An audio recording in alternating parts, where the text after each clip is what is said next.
Order, Honorable Dr. Nyikal, please. Honorable Dr. Nyikal, you are one of the most seasoned members. When the House is stable. Order, Honorable Dr. Nyikal. Dr. Nyikal, you know, apart from your long professional career in medicine, which controls human behavior sometimes, the chair has tremendous respect for you. And you are the last member I would expect age, profession, and experience to do what you are doing. Order, Honorable Dr. Nyikal. Honorable members, having had 3 members and consulted with your leadership, it's generally a consensus that we can do 5 minutes per member. Any member who will have material to prosecute and the chair is convinced that you have much more to say, the discretion will be exercised. Now I call on the mover to start. Thank you, Mr. Speaker. Mr. Speaker, I rise before you today with a sense of gratitude and appreciation for the opportunity to speak to this National Assembly when you're all looking forward to this great conversation on the Finance Bill of 2023-2024, a responsibility that is mandated. Yes?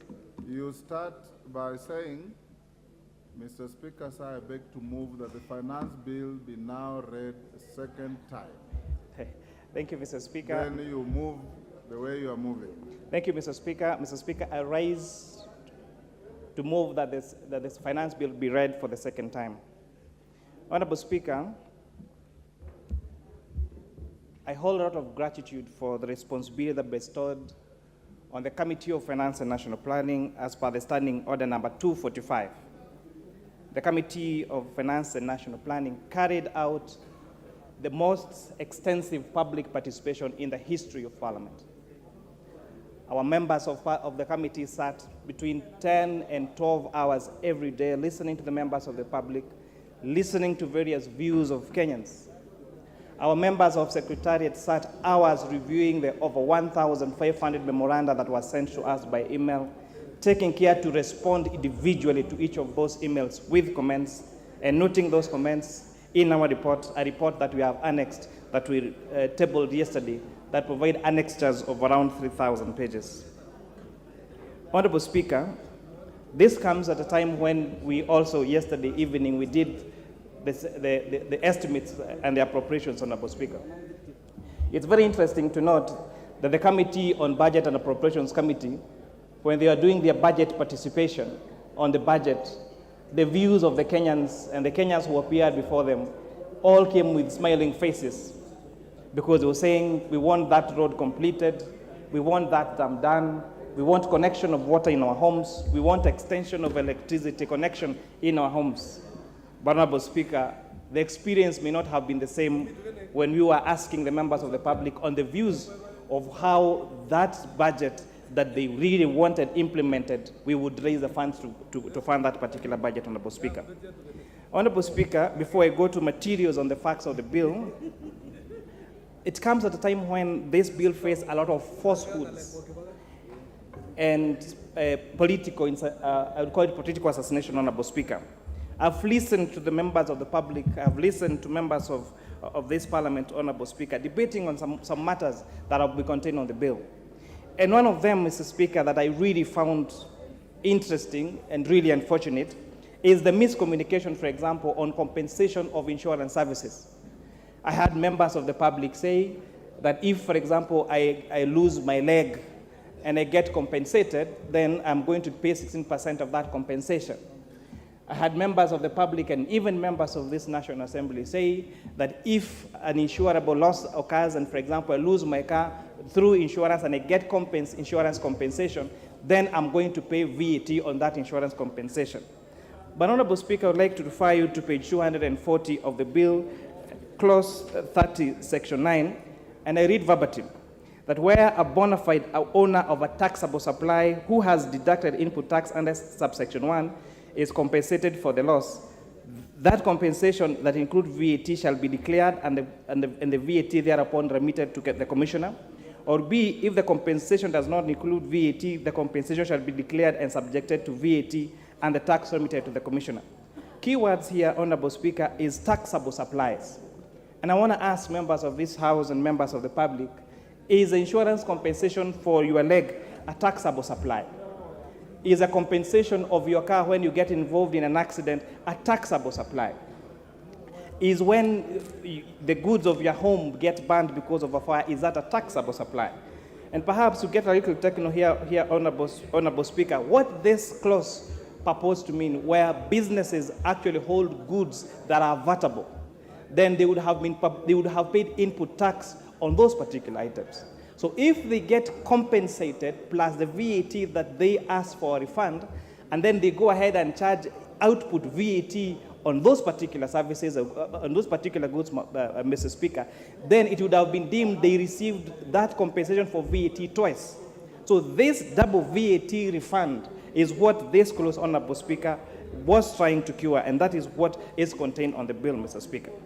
Mr. Speaker, I would like to draw your attention to our tax system in Kenya.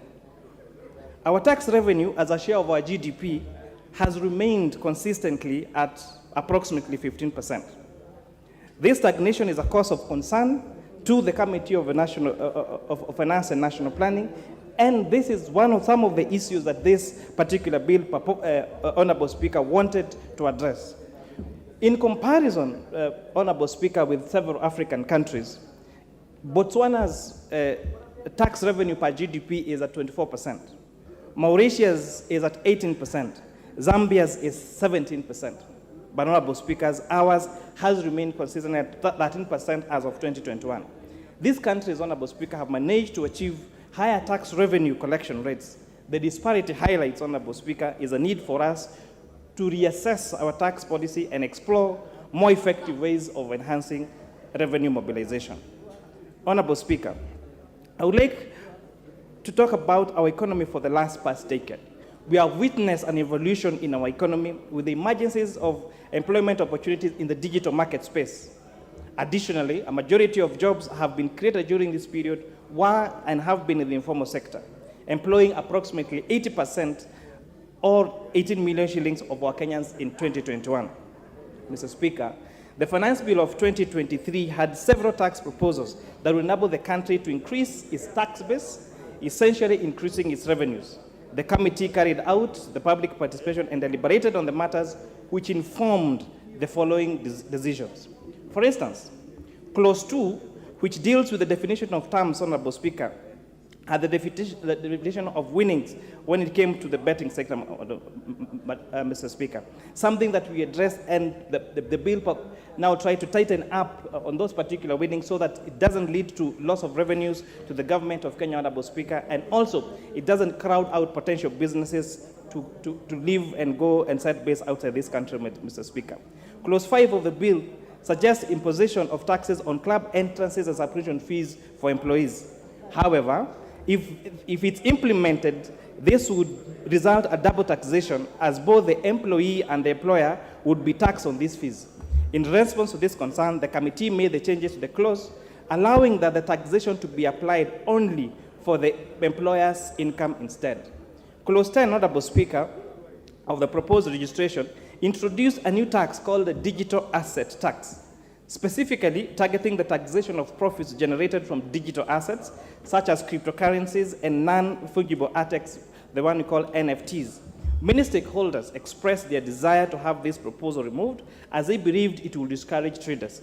However, the committee noted that the reason for setting up the tax rate of 3% of the gross turnover is to facilitate compliance and for trading, and also for simplifying the process.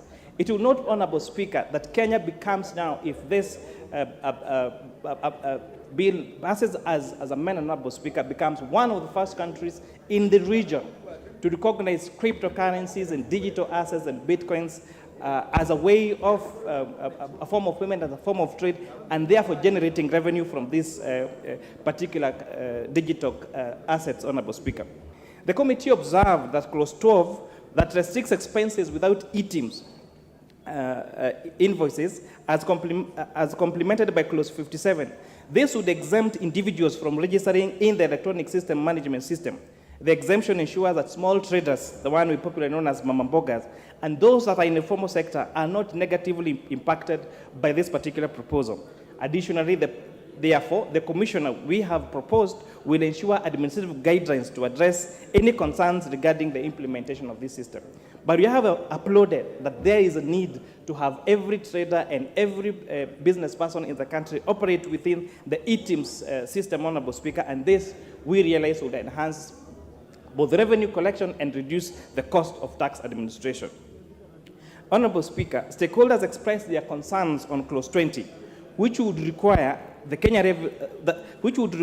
withholding taxes be remitted to the Kenya Revenue Authority within 24 hours. They believed that this timeline was too short and would result to an additional administrative expenses, Honorable Speaker. But the proposal here, Honorable Speaker, we have had many institutions, many companies that withhold, whether it's excise duty or VAT, that means they are agents for the collection of these particular taxes, had up to 50 days before they remitted these particular payments to the Kenya Revenue Authority. So, Honorable Speaker, we noticed that by them getting 50 days of these taxes, it means these businesses were being funded through their working capital by taxpayers' money, Honorable Speaker.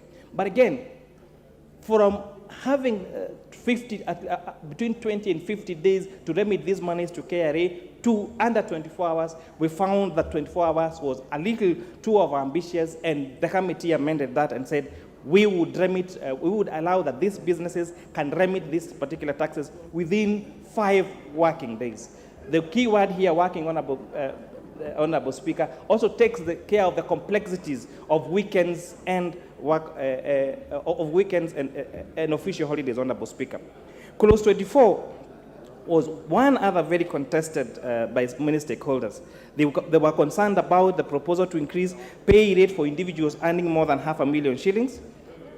And Honorable Speaker, having really considered this, we found also that our tax bands have not been amended for years. And part of our recommendation, even if you're not able to make this particular amendment in this particular bill, Honorable Speaker, there is need to revise our tax bands for pay because they have not been revised for very many years. But Honorable Speaker, we suggested instead of having the 35% only accrue from 500,000 shillings to above, we add an additional tax band of 500,000 shillings to 800,000 shillings to be charged at a pay rate of 32.5%, and those earning more than 800,000 to be taxed at a rate of 35%, Honorable Speaker. Clause 24 introduced digital content monetization at a withholding tax of 15%.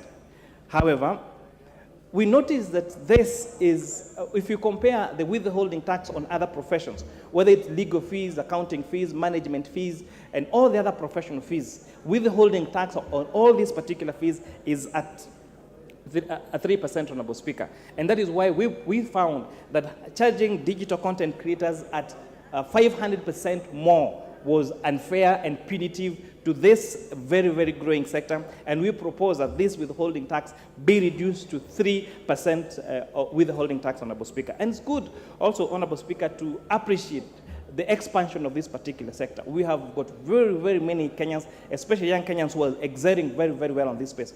But some people are asking us, then why are we taxing us? I'd like to remind our digital content creators, Honorable Speaker, the teachers that got employed recently that earn an income of 30,000 shillings per month, Honorable Speaker, they pay their rightful share of tax. The nurses that help our mothers deliver in our hospitals, or the nurses that treat our old relatives and the old people in home-based care, pay their rightful share of tax.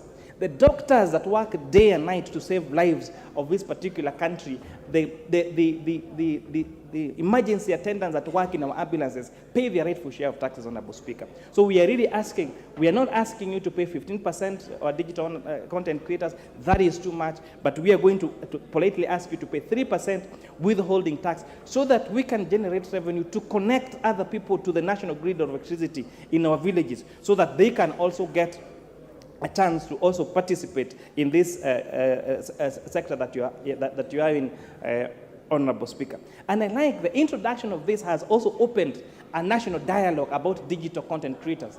And they came and told us, now, next time we want you to incentivize us by reducing the prices of our cameras, of the video cameras that we use to generate this content, Mr. Speaker. And views that we have taken seriously as a committee, we will endeavor now to carry them on in our next report, Mr. Speaker. Clause 28 of the proposed increase of VAT on petroleum and liquefied petroleum gas from 8% to 16%, Honorable Speaker, was a very contended issue, Honorable Speaker. But what has the committee done? Honorable Speaker, when we put the VAT on fuel at 8% and every vegetable product at 16%, so what that meant, Honorable Speaker, that these particular businesses in this particular sector were always in a VAT credit refund position, because their input tax, Honorable Speaker, they're able to pay their VAT on input at 16%. But when they sell this fuel at 8%, Honorable Speaker, it means there's an 8% difference, which means that these particular businesses have always been on a credit side when they're asking for tax refund, Mr. Speaker. And what that essentially means is that taxpayers' money have been used to finance these businesses that carry out the business of this of fuel, Mr. Speaker, because of that disparity between their input tax that they pay at 16%, but their output tax they claim at 8%, Honorable Speaker, which therefore creates that particular position. Honorable Speaker, we have agreed that we are going to carry on this VAT on fuel at 16%. But on the other hand, we looked at the agreement that Kenya had, the discussions that we've had about climate change, about climate financing, about going green by 2030, Honorable Speaker. And we have this, and we recommend to this House that we adopt other measures that are going to ensure our Kenyans against this increased cost of VAT, and making sure that in moving forward, that the cost of green energy is going to be way cheaper, and therefore reducing the need for use of these fossil fuels, Honorable Speaker. And that's why, for example, we have zero-rated both LPG gas and LPG cylinders, Honorable Speaker. And this is not just exempting them, but by zero-rating them, we are making these particular manufacturers and traders on this particular aspect, a business, Mr. Speaker, to be allowed to claim their input tax at 16%, which therefore means that if these proposals are carried on by these businesses and this advantage being transferred to the consumers, we are going to see the price of our LPG gas and LPG cylinders go down by 16%. In addition to that, the other cost elements that comprise of fuel, the railway development levy and ID and import declaration fees, Honorable Speaker, we have reduced that to around, that is at like 3%. So when you check the increase from 8% to 16%, it means the actual increase on VAT on fuel is only 8 percentage points. And if you now deduct the reduction on railway development levy and IDF, that means that the marginal increase on VAT on fuel would be around 4 percentage, would be around 4.5 percentage points, Honorable Speaker.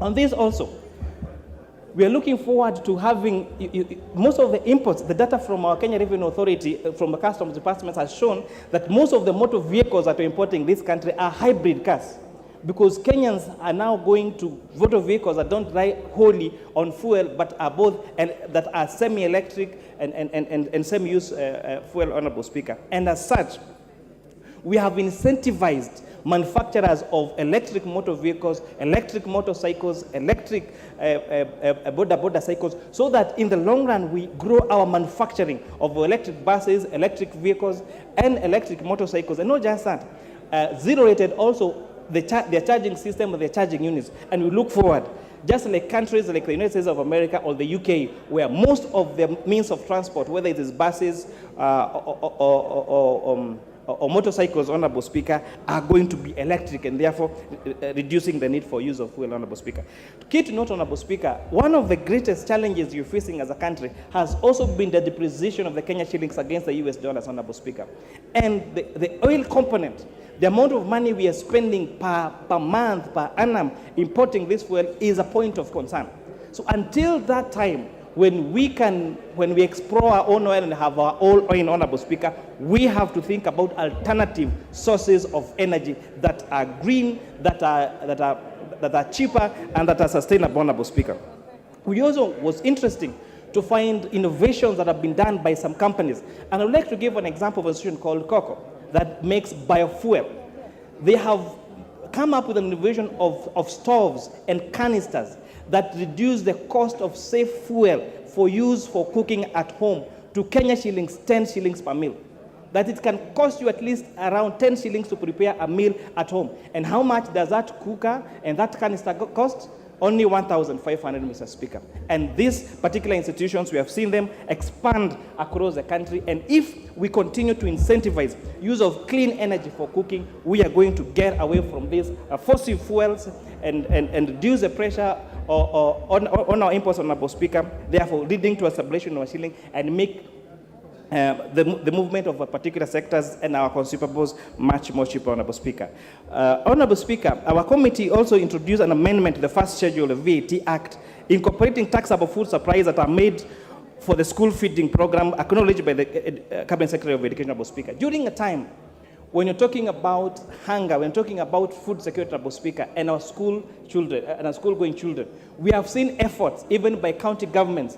We have seen efforts by, I think, our best subbing example is the constituency headed by the Honorable KJ, that have been able to establish a very effective school feeding program at, I think, only 20 shillings per meal, Honorable Speaker. So what we have done is an introduction to introduce to the first schedule of the VAT Act taxable, so food supplies that are made to school feeding programs to be zero rated. This means that those school feeding programs that are counties, that different institutes are trying to start in our schools then are going to be incentivized and are going to grow, Honorable Speaker. And I think another example is what Mombasa Cement is doing in Mombasa by having a school feeding program that almost feeds all school-going children in that particular county, Honorable Speaker. The committee observed that there was an attempt, or there's a proposal in the bill to exempt from VAT transfer of businesses as a going concern. This, Honorable Speaker, would have led to a loss of 100 billion shillings in terms of the proposed tax, Honorable Speaker. And this is one of the clauses that we have recommended for deletion. So that if when I transfer my money from my bank account, from one bank account to another bank account, I pay VAT and I pay excess duty. When I transfer money from my M-Pesa account to someone else's M-Pesa account, even when I'm transferring money from one of my M-Pesa lines to my other M-Pesa line, I get to pay a tax. Why would we exempt transfer of businesses as a going concern from taxation? From the calculations given to us by the Budget Parliamentary Office, this was going to lead to a potential loss of 100 billion shillings, money that we have now got back in the bill, and therefore the deletion of this particular clause would mean that we'll be able to raise an additional 100 billion shillings, Honorable Speaker. Clause 36 was another contended issue, Mr. Speaker. This clause required that if you went to court and you had a tax dispute, and you went to tribunal, and you lost the case, if you wanted to appeal your case, you would be required to deposit 20% of the disputed amount with Kenya Revenue Authority. We found that this was a violation of the rights of taxpayers to access justice. It was unfair to require somebody who seeks legal redress because they feel aggrieved to be required to pay a deposit of 20% for it. And Honorable Speaker, we urge this House to carry on the proposal for deletion of this particular clause, Honorable Speaker. Clause 43B, 4, 5, 6, and 7. Honorable Speaker, again, I had extensively talked about that particular matter. Let me get to clause 59. The deletion of clause 59 from the bill, Honorable Speaker, was about the Tax Procedures Act and general provision relating to objections and appeals. And this, Honorable Speaker, was opposing restrictions to access to justice, and a proposal that, Honorable Speaker, we say they be deleted. Clause 61, Honorable Speaker, regards to Section 84 of the Tax Procedures Act. The committee proposes that 61 be deleted due to its punitive nature of concerning the tax shortfall penalty. Currently, Clause 61 imposes penalties for tax shortfalls without taking consideration of innocent and inadvertent errors made by taxpayers. Honorable Speaker, this clause said that if you underdeclared your taxes, or the Kenya Revenue Authority felt that you had underdeclared your taxes, that they would penalize you for it. And we felt it may not have been deliberate. It could be an accounting error that was done when you're filing your returns, and therefore we have deleted that requirement for that particular penalty to be imposed on taxpayers. Clause 62 on penalties for failing to comply with the Electronic Systems Act. This amendment is to insert a new section 86 that aims to modify the penalty provisions related to non-compliance with the electronic tax system, making the penalty more reasonable and conducive. Honorable Speaker, this particular proposal was recommending that if you were not on e-TIMS, or if you were found that you needed to issue an iTax receipt but did not issue one, then you would be fined 10 times more. You'd be required to pay a fine of 10 times the amount that was tax due. Honorable Speaker, in as much that we want to enforce compliance with this particular tax system, we felt a fine of 10 times more was too punitive, and Honorable Speaker, we propose that the penalty only be 2 times of the tax due, Honorable Speaker. Honorable Speaker, we are proposing an amendment to the bill to include a new clause 67, and this, Honorable Speaker, it wants to address the powers granted to the Commissioner regarding the adjustment of specific rates of export levy. Currently, Section 5.4 allows the adjustment of the specific rate of export levy to account for inflation. However, it is proposed that this provision be removed as it mirrors Section 10 of the Excess Duty Act. Clause 6 of the bill already seeks to eliminate the Commissioner's power to adjust specific rates of excess duty based on inflation. The rationale behind this proposed amendments is to ensure consistency in the treatment of specific rates for both export levy and excess duty, Honorable Speaker. Clause 76 of the bill on the deductions of the National Housing Fund, Honorable Speaker. Another very contentious issue. We listened to the view of Kenyans, and Kenyans told us it is a good thing to make houses affordable to the public. It's a good thing that somebody who rents an apartment in Kenor or in Section 58 or in either part of the country and pays rent have an alternative of paying the equivalent of the rent but get to own that house at the end of a particular period, Honorable Speaker. Mortgages, access to mortgages still remain a privilege of the high-end people in this particular market, Honorable Speaker. We agreed, and every stakeholder that we met told us, yes, it's going to lead to job creation. The doors that are going to be made, the windows that are going to be made, the suppliers for those particular goods, the people that are going to provide the rest of the service, that is the spiral effect of it. The people are going to sell food into those particular units, Honorable Speaker. We felt, they said there is a need for this particular housing fund, Honorable Speaker. But they were worried about the how. And they were telling us, for you to start us off with 3% of our basic pay, it is too punitive. They told us, and one of them, I remember, looking at me on the face and telling me, Honorable Chair, if we cap this particular housing fund to 2,500 shillings a month, and you tell me that I'm paying 3%, you're not paying 3% of your basic pay. You're actually paying around 0.0045 of your basic pay. And they said, this is discriminative. We feel that you people that are earning a lot more want to pay much less than us. Because I get to pay my rightful share of 3% if I'm earning around 80,000 shillings a month, but you who is earning 500,000 shillings, because you have capped that contribution to 2,500, you pay 0.0045%.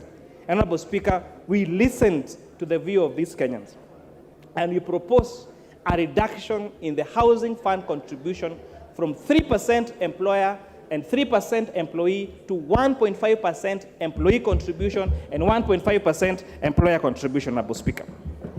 And it's very important to note that the capping that was capping the contribution to 2,500 has been removed, because this would have been discriminative against those people that are earning less, because those people earning less would have paid their rightful share of the 1.5%, but you and I that have a higher pay slip then would get to pay much less or a higher percentage, Honorable Speaker.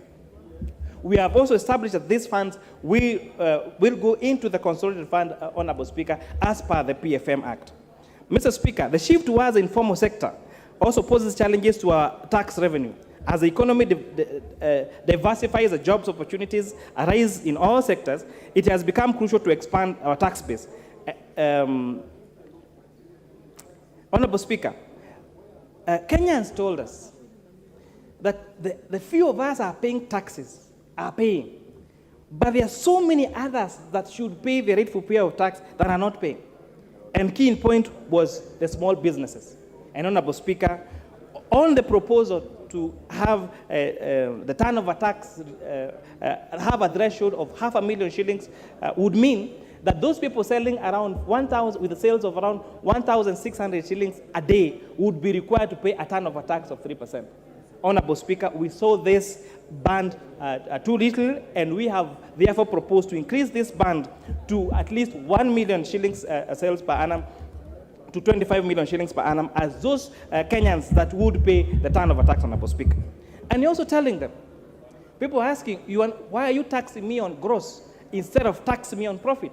And Honorable Speaker, we have told them that at the end of the year, you do not have to pay turnover tax. If you want, you can pay the corporation tax at 30%, but then you'll have to calculate your revenues and deduct your tax allowable expenses. And many Kenyans were like, I don't want to go through that process.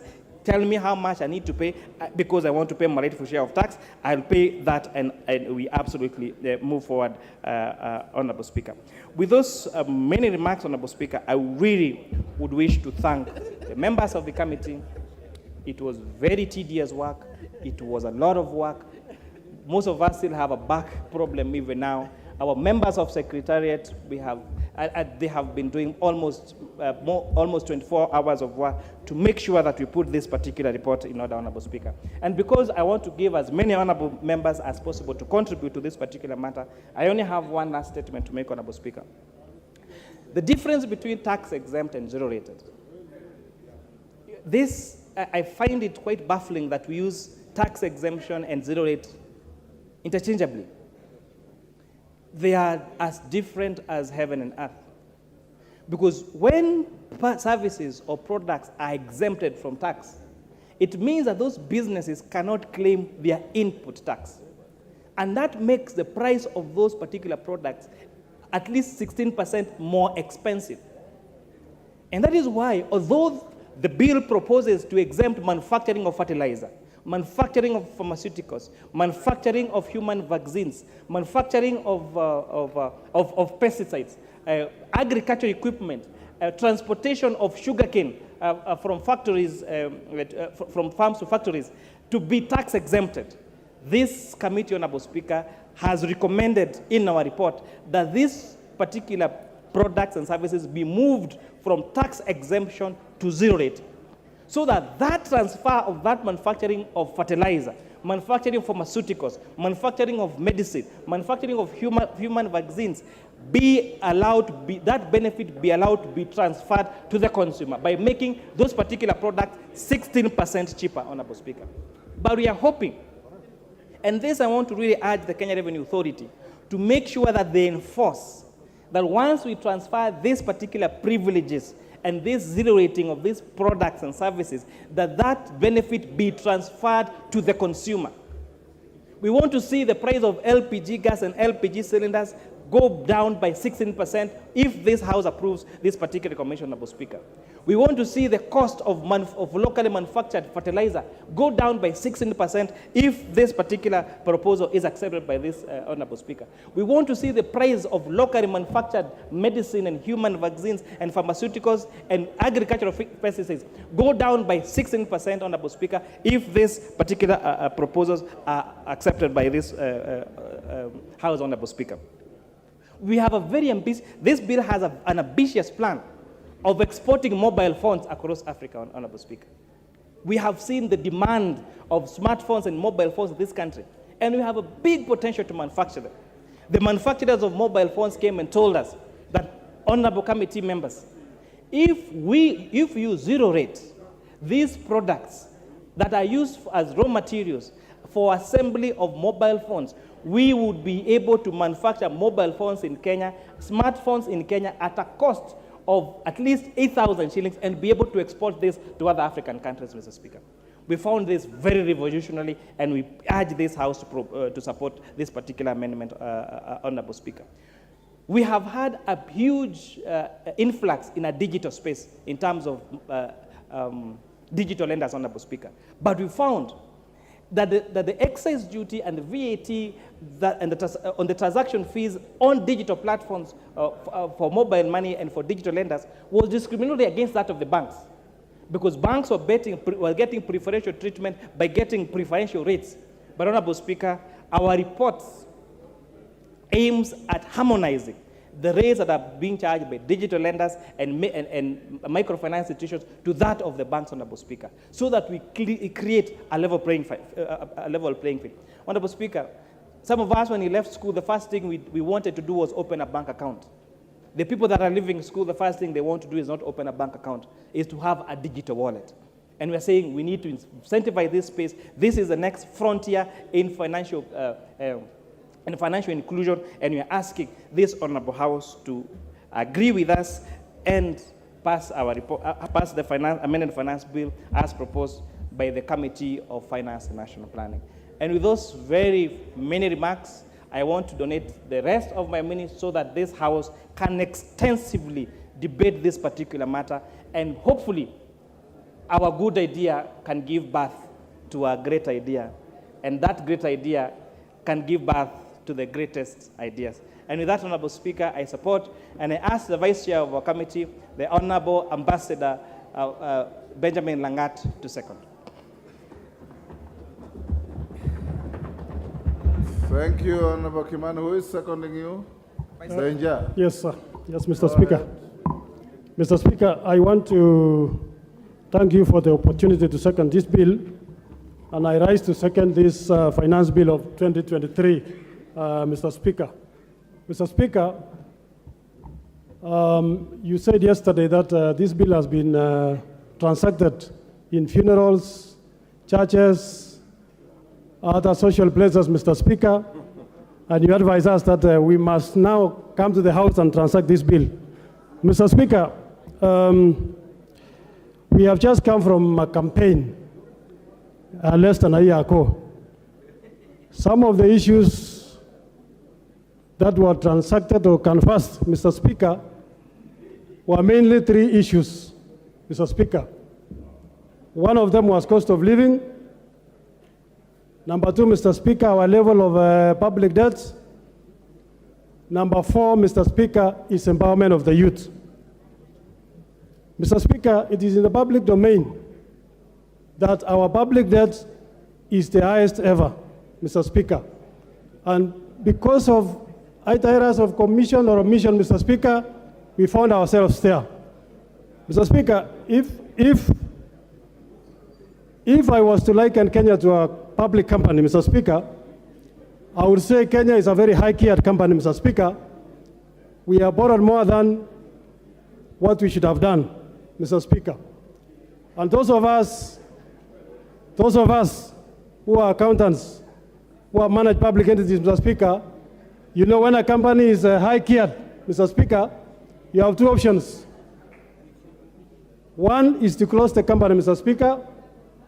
Number two, Mr. Speaker, is to bring in more capital, Mr. Speaker, by the shareholders. Mr. Speaker, this republic, the shareholders are Kenyans. Mr. Speaker, this house is the board of management, Mr. Speaker. The president is the CEO, Mr. Speaker. Mr. Speaker, we must make a decision whether we want to close the company or we bring in more capital injection, Mr. Speaker. If you ask the shareholders of the company will say, no, we are not closing the company, Mr. Speaker. We need to do something to bring in more capital, Mr. Speaker. Mr. Speaker, if I liken this country to an individual, Mr. Speaker, I would say the person is sick. When you are sick, Mr. Speaker, you must seek for medical advice, Mr. Speaker. Mr. Speaker, sometimes the doctor prescribes medicine. And Mr. Speaker, medicine are not always very sweet. They are not palatable, Mr. Speaker. Mr. Speaker, sometimes the doctor might even prefer that surgery be done, Mr. Speaker. And surgery is not very, very nice, Mr. Speaker. But, Mr. Speaker, we must do it because that is the only thing that remains to be done. Why am I saying that, Mr. Speaker? This country is faced by very serious problems of public debt, very serious problems of cost of living, very serious problems of the need to create employment, Mr. Speaker. And, Mr. Speaker, if we continue doing things the same way we used to do, Mr. Speaker, it can only be the results are the same. We'll continue borrowing, Mr. Speaker. We'll continue not having employment for our youth, Mr. Speaker. So, Mr. Speaker, I'm only saying this bill is good because it proposes radical changes, Mr. Speaker, to help us to resolve the problems that will come, that we are in now, Mr. Speaker. Mr. Speaker, the question is the process nice? Mr. Speaker, it may not be nice. But, Mr. Speaker, we need to take those decisions so that tomorrow is better than today, Mr. Speaker. Mr. Speaker, I want to thank the members of the committee because we sat and we listened to members of the public, Mr. Speaker, through a public participation process. Mr. Speaker, I'm a former chairman of this committee in the 11th Parliament, Mr. Speaker, and I can confirm there has never been an interest in finance bill more than what I saw in this one, Mr. Speaker. Mr. Speaker, we received almost 200 representations from members of the public, organizations, professional organizations, Mr. Speaker. And, Mr. Speaker, I want to inform the House that we listen to them, Mr. Speaker. And the question is, does the bill have issues? Yes, there are small issues. But, Mr. Speaker, I'm happy to report to the House that more than 60% of the concerns of Kenyans, Mr. Speaker, we have carried it in our report, Mr. Speaker. And so, members, when you are reading the bill as it is now, you read it together with the report which was tabled yesterday, Mr. Speaker. Mr. Speaker, I want to say that all the matters that were of contention, we were able to give it a hearing, and a recommendation will be put to this House, Mr. Speaker, to make sure that we alleviate the fears of the public sector, Mr. Speaker. Some of the issues include the excise duty on both manufactured goods in the country and imported goods, Mr. Speaker. And the stance of the committee, Mr. Speaker, throughout was that we must support local manufacture. We must give competitive advantage, Mr. Speaker, to our manufacturing sectors, Mr. Speaker. Mr. Speaker, if we were to industrialize, if we were to give jobs to our youths, we must see how to incentivize the manufacturing sector, Mr. Speaker. And that is why some of our proposals are actually deleting the proposals to tax excise on locally manufactured raw materials or goods, Mr. Speaker, so that our companies, we can encourage local manufacture, Mr. Speaker. Mr. Speaker, one of the other proposals in this bill, Mr. Speaker, is the export levy, Mr. Speaker. Our exports are always less than our imports, Mr. Speaker, because we don't export much. And that's why that levy is there in the bill to make sure, Mr. Speaker, that we build our exports. When I come from a tea growing region, which is the major export product in Kenya, Mr. Speaker. When we talk with them, Mr. Speaker, they tell you we only export to maybe 4 countries, 3 countries in Africa, 4 countries in European countries, Mr. Speaker. Mr. Speaker, that's a very dangerous situation. We need to build our export markets for our coffee, for our tea, Mr. Speaker, for our avocados, Mr. Speaker, and the services, Mr. Speaker. So this bill, although we seek to get the money, we are also saying we want not to tax the local manufacturers, Mr. Speaker. So, Mr. Speaker, I'm happy that as a committee, we listen to the members of the public, and I want to encourage the House. It will be a serious issue, Mr. Speaker, to pretend that we want the status quo to remain, yet at the same time we want changes. I know our friends from the other side, because I've heard them talk, Mr. Speaker. It will be wrong for us to say we remain status quo, yet you want changes, Mr. Speaker. We must do something to bring changes, Mr. Speaker. And we must be willing, Mr. Speaker, to take the necessary painful decisions now so that, as I say earlier, tomorrow is better than today, Mr. Speaker.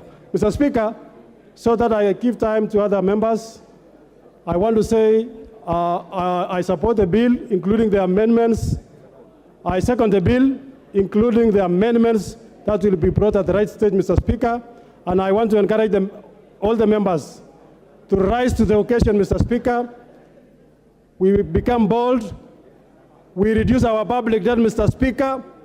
We increase our revenues, Mr. Speaker, so that we become a very self-reliant country, Mr. Speaker. Mr. Speaker, if we continue the same, we can only increase the public debt. If we continue the same, Mr. Speaker, we'll continue building up bending bills, Mr. Speaker. Mr. Speaker, yesterday we passed the estimates, and all the members were happy. Of course, our members from the other side were not there. But, Mr. Speaker, I heard the chair of budget say we have given 613 billion to education. I heard him also say we have given double the allocation to health, Mr. Speaker. Mr. Speaker, that promise will remain a promise if we do not pass a finance bill that will help us to raise the necessary revenues that our country needs. Mr. Speaker, I'm looking in future, Mr. Speaker, that we will be able to raise enough revenues. We borrow zero, Mr. Speaker. I'm looking for a day, Mr. Speaker, we are able to lend to other countries, Mr. Speaker, because we have raised more than enough revenue, Mr. Speaker.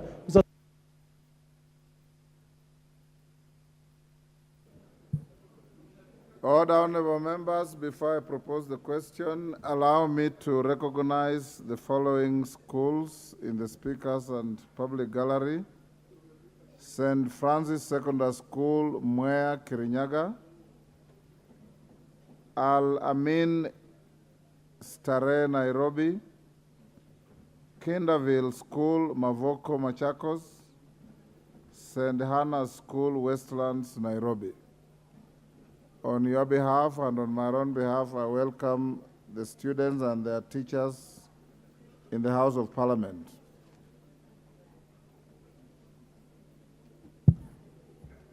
Order, honorable members. Members who are on their feet, take your seats. Honorable members, I now propose the question, which is the Finance Bill, National Assembly Bill number 14 of 2023, be now read a second time.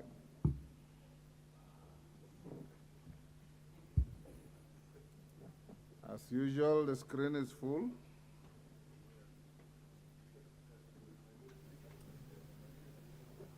Robert Mbui.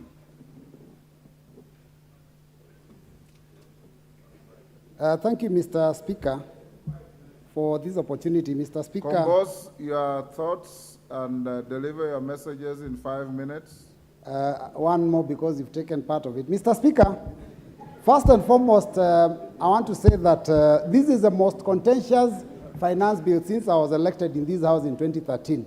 In fact, Mr. Speaker, this is so contentious that I look at it like a drum of poison. And Mr. Speaker, when I listen to the mover and the seconder, they've mentioned some amendments, they're proposing a few things that are in the bill that are okay. It's like saying that they have put a teaspoon of sugar in a drum of poison.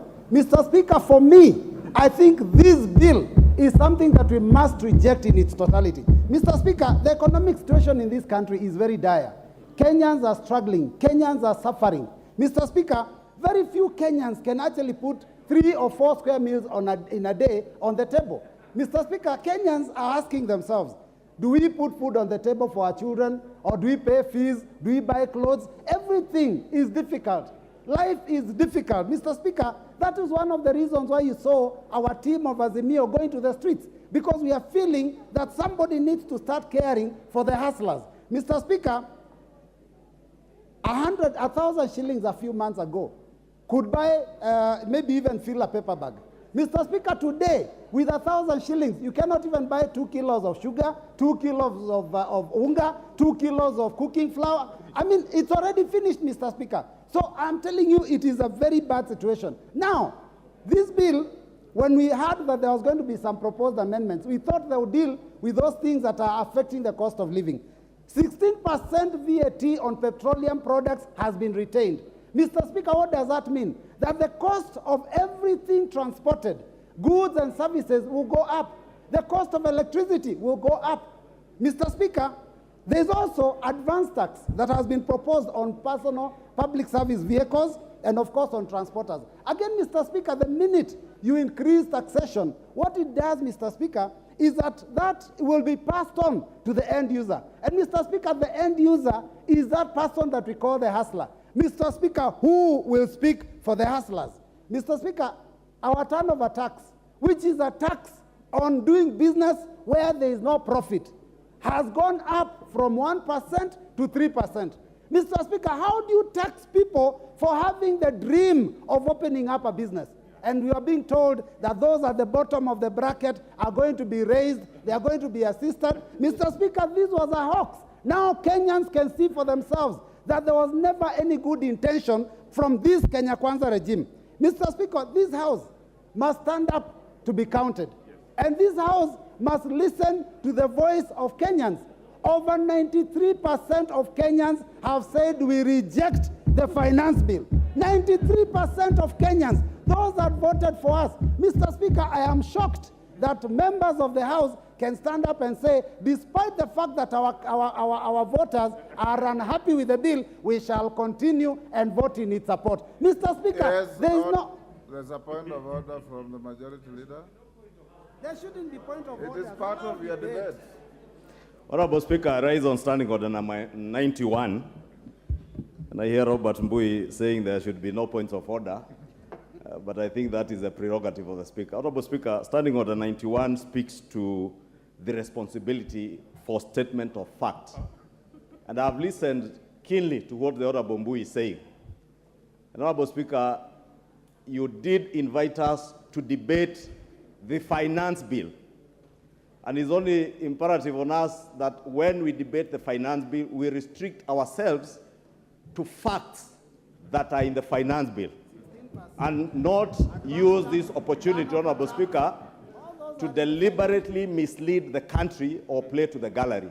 And I know the Honorable Mwalimu Robert Mbui has been a good teacher and a good legislator. But to state that the question of turnover tax is what he is misleading the country to believe, knowing all too well, because he's a good teacher and he reads. He knows turnover tax is optional. You either choose to pay a turnover tax or you do your returns. True, Honorable Speaker. Order. What is out of order, majority leader? Honorable Speaker, what I found to be completely out of order. Order. What is out of order? Honorable Speaker, what I found to be complete out of order is the misleading statements that are not based on fact. That the Honorable Robert Mbui is advancing, and he should base his facts on what is in the bill. Order. Order, honorable members. Robert Mbui, proceed. Thank you, Mr. Speaker. And please, Mr. Speaker, these frivolous points of order are just meant to waste time so that people cannot hear what we have to say. Mr. Speaker, I talked about things that are in the finance bill. Even the 3% turnover tax is in the finance bill, Mr. Speaker. And I said this, when will this house stand up to be counted? We are being controlled like puppets by the executive, Mr. Speaker. The executive stands and says they are going to watch how we vote. I don't know what will happen to us. Mr. Speaker, members of this House must ensure that the independence and the power of this House is respected so that we don't be taken for a ride. Mr. Speaker, the division of Kenyans by this executive has gone on for a very long time. They started with the issue of hustlers versus dynasties. They talked about companies which I've had alluded to here, and shareholders and non-shareholders. Now we've also been told, oh, this bill, there's a fight between those who have salaries and those who do not have salaries. Mr. Speaker, we must make sure that we speak the truth. When you tell us that you want Kenyans to feel pain now, I don't know, they will go to heaven soon or start enjoying themselves. It reminds me of Shakahola, Mr. Speaker. That is what the people of Shakahola told people. They told them, sell all your assets, come to us, starve and suffer in pain, then die and see heaven. Mr. Speaker, we do not want our hustlers to die. We will speak for them. They are suffering enough, Mr. Speaker. This bill, we cannot allow it to continue hurting them more than that, Mr. Speaker. Mr. Speaker, we have had a mention that Kenya is not highly taxed because I think, I don't know, Tunisia, Morocco, they are taxed more. Their tax to GDP is higher. How do you compare Kenya with some of those countries? The average salary in Tunisia is 176,000 a month. Average salary in South Africa is 187,000 a month. Average salary in Morocco is 263,000 shillings a month. The average salary of a Kenyan is 22,000 shillings. How do you compare light and day? Mr. Speaker, let us talk the truth. Mr. Speaker, you know, when I listened to this team when they were speaking during the Kenya Kwanza team during the campaigns, they talked about raising the hustlers. In this finance bill, there is a proposal to tax welfare groups. Welfare groups are those chamas of our women when they put money together, Mr. Speaker, so that they can do table banking. 1,000 shillings each, they put it together, then it is taken by one. Now this team wants to tax that money, take money that these women have worked hard for, the hustler women of this country, the mamamboga, the boda. Can you people be fair to Kenyans? Members, let us stand up and oppose this bill, all of us. The voters are watching. The voters are watching. And I can tell you, those people that you are respecting so much, when you lose the next election, they will not pick your calls. And by that time, even these positions of cabinet, I don't know, CASs, we will have fought them, we will have removed them. They will no longer be there. So members, please, let us vote. Order. Order, honorable members. In any civilized parliament, when you approve of what your colleague is saying, you thumb your feet. You thumb your feet. The way the minority leader is demonstrating. For those honorable colleagues who are here for the first time, this is not a rally. This is a parliament. So thumb your feet in approval and keep your silence in your disapproval. Mohamed Ali Jijopevu.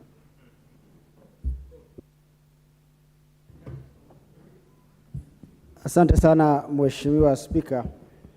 Mimi nasimama kuunga mkono na vile vile nitaanza kwa kusema ya kwamba ni vyema sisi kama wabunge tuweze kujadili masuala ambayo yana umuhimu na taifa hili na wananchi wake.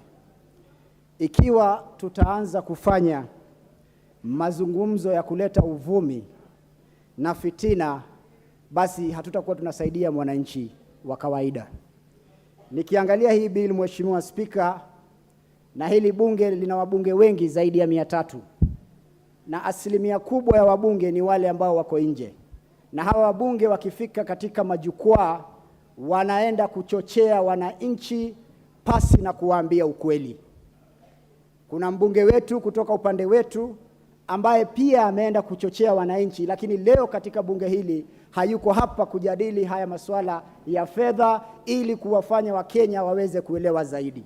Mheshimiwa Spika, hili taifa limekuwa taifa la ombaomba tangu Kenya kupata uhuru. Mwaka 1963 Kenya imekuwa ikiongozwa na masuala ya kukopa. Kila mwaka ni kukopa, kulipa wafanyikazi wa serikali, kukopa, kuleta maendeleo, na ndio maana sasa imefika mahala ambapo tunataka kusema ya kwamba tutajinyima, tutajizuia na mikopo, tuanze kujifunza kutafuta hela miongoni mwa Wakenya na kujikomboa katika minyororo ya kukopa kila mwaka. Hili taifa hatuwezi kukopa mpaka kiyama. Hili taifa ni lazima tukaze minyororo, tufunge longi yetu vizuri na tuvae njuga, na tuhakikishe ya kwamba tutafanya haya mambo kwa miaka 2 ama 1 hivi, lakini mambo yatakuwa sawa. Mheshimiwa Spika, unataka vipi Kenya hii tujenge barabara wananchi wanataka? Mheshimiwa Spika, unataka vipi sisi leo tuweze kuunganisha umeme? Unataka vipi leo tuweze kupunguza bei ya vyakula ilhali tutaendelea kukopa kwa wazungu ili kuleta matatizo kwa Afrika? Ni lazima tujifunze na kustahimili. Mheshimiwa Spika, katika bunge hili leo, hawa wabunge wenzangu leo wana nguvu kwa sababu wao, kila mbunge kama sijakosea ana nyumba. Mheshimiwa Spika, wacha nizungumzie hili swala la nyumba kwa sababu linachukuliwa vibaya sana. Leo mbunge wa Kenya kila tama kiingia anachukua milioni 30 na kununua nyumba. Hawa wabunge wote, mimi pia binafsi nachukua hiyo pesa na kuhakikisha ya kwamba, Mheshimiwa Spika, nilinde. Mheshimiwa Spika, Mheshimiwa Spika, nilinde na haya maneno naosema. Hawa wabunge tuacheni ubinafsi. Tuacheni ubinafsi kwa mara ya kwanza. Tufikirie hawa wananchi. Ni lazima tujinyime, ni lazima tujiadhibu ili tuweze kukomboa hawa wa Kenya. Leo unataka kupinga mswada, leo unataka kupinga bill kwa sababu ya kutafuta umaarufu. Siasa za populism. Tunataka siasa za kukomboa taifa hili. Hatuwezi nyima maskini nyumba na wewe unajipatia nyumba kila mwaka. I see nothing out of order. You'll get a chance to say something contrary to what he's saying. That is what debate is all about. Mheshimiwa Spika, na naomba uniongezee dakika zingine 2 kwa sababu hawa watu wa Azimio wanapenda kupiga kelele mambo mazuri yakitajwa. Mheshimiwa Spika, nilikuwa nazungumzia, angalia katika hii bila, angalia Mheshimiwa Spika. Kwanza inapatia taifa hili uhuru wa kuwapatia nafasi wawekezaji waweze kuja katika taifa hili. Wawekezaji wengi wanaweza kuwekeza katika Nairobi, lakini wamepunguziwa kutoka 37.5 hadi 30% kwa masharti ya waende wawekeze maeneo mengine kama Bungoma, Mombasa, Garissa, sehemu ambazo hazina uwekezaji. Zikiwekezwa basi watoto wetu wanapata kazi, nchi inapata ushuru, nchi inapata nguvu ya kuweza kujikomboa. Angalieni mazuri ndani ya fedha hii. Kwa mfano, hii mambo ya 10% ambayo ina protect local market, ya kuhakikisha ya kwamba tunaenda katika jua kali sekta, tunanunua Kenya, tunanunua Ukenya ndani yetu na kuhakikisha tunainua viwanda vyetu. Angalieni yale mazuri yako ndani ya hii. Msiangalie ubinafsi, msiangalie tamaa, msiangalie kuongozwa na viongozi ambao hawana dira ya uongozi. Kila mwaka ni kusumbua, kila mwaka ni kuambia. Time is up. Women Rep Migori. Women Rep Migori, you are on the screen, or you are not ready.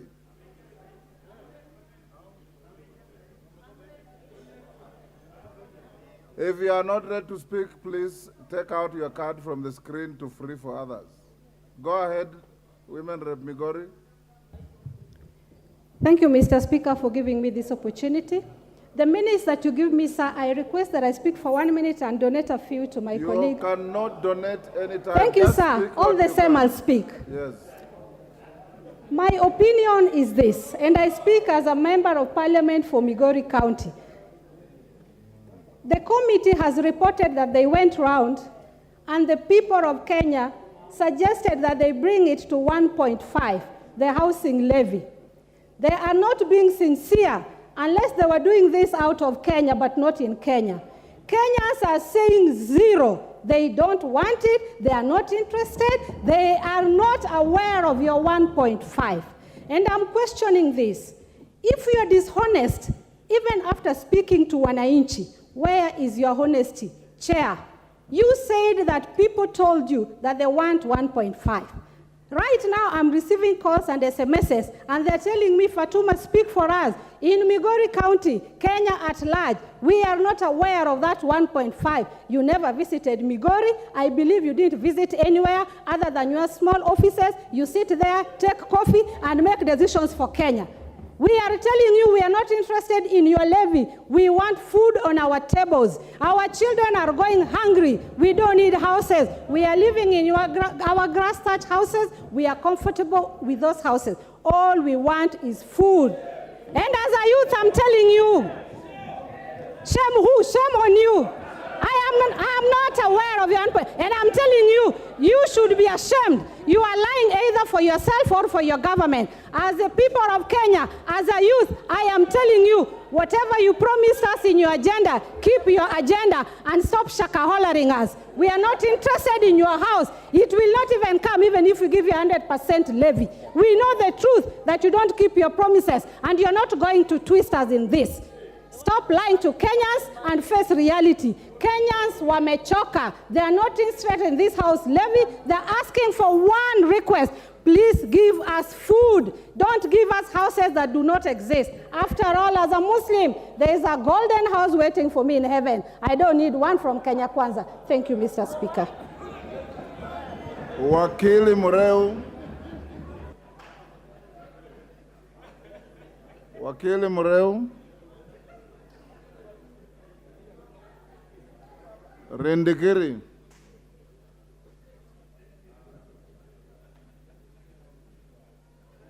Please. Thank you, Mr. Speaker.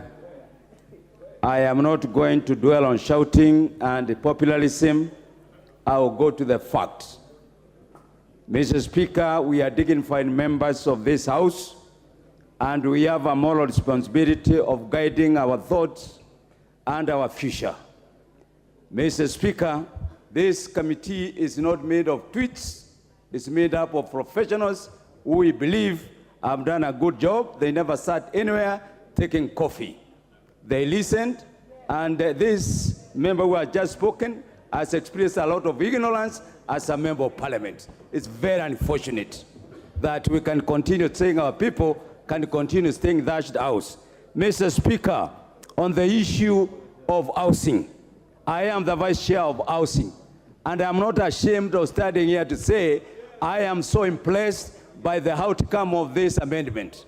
Mr. Speaker, this clause addresses the need for housing in slums, which are in Nairobi, Kisumu, Mombasa, Eldoret, and Nakuru.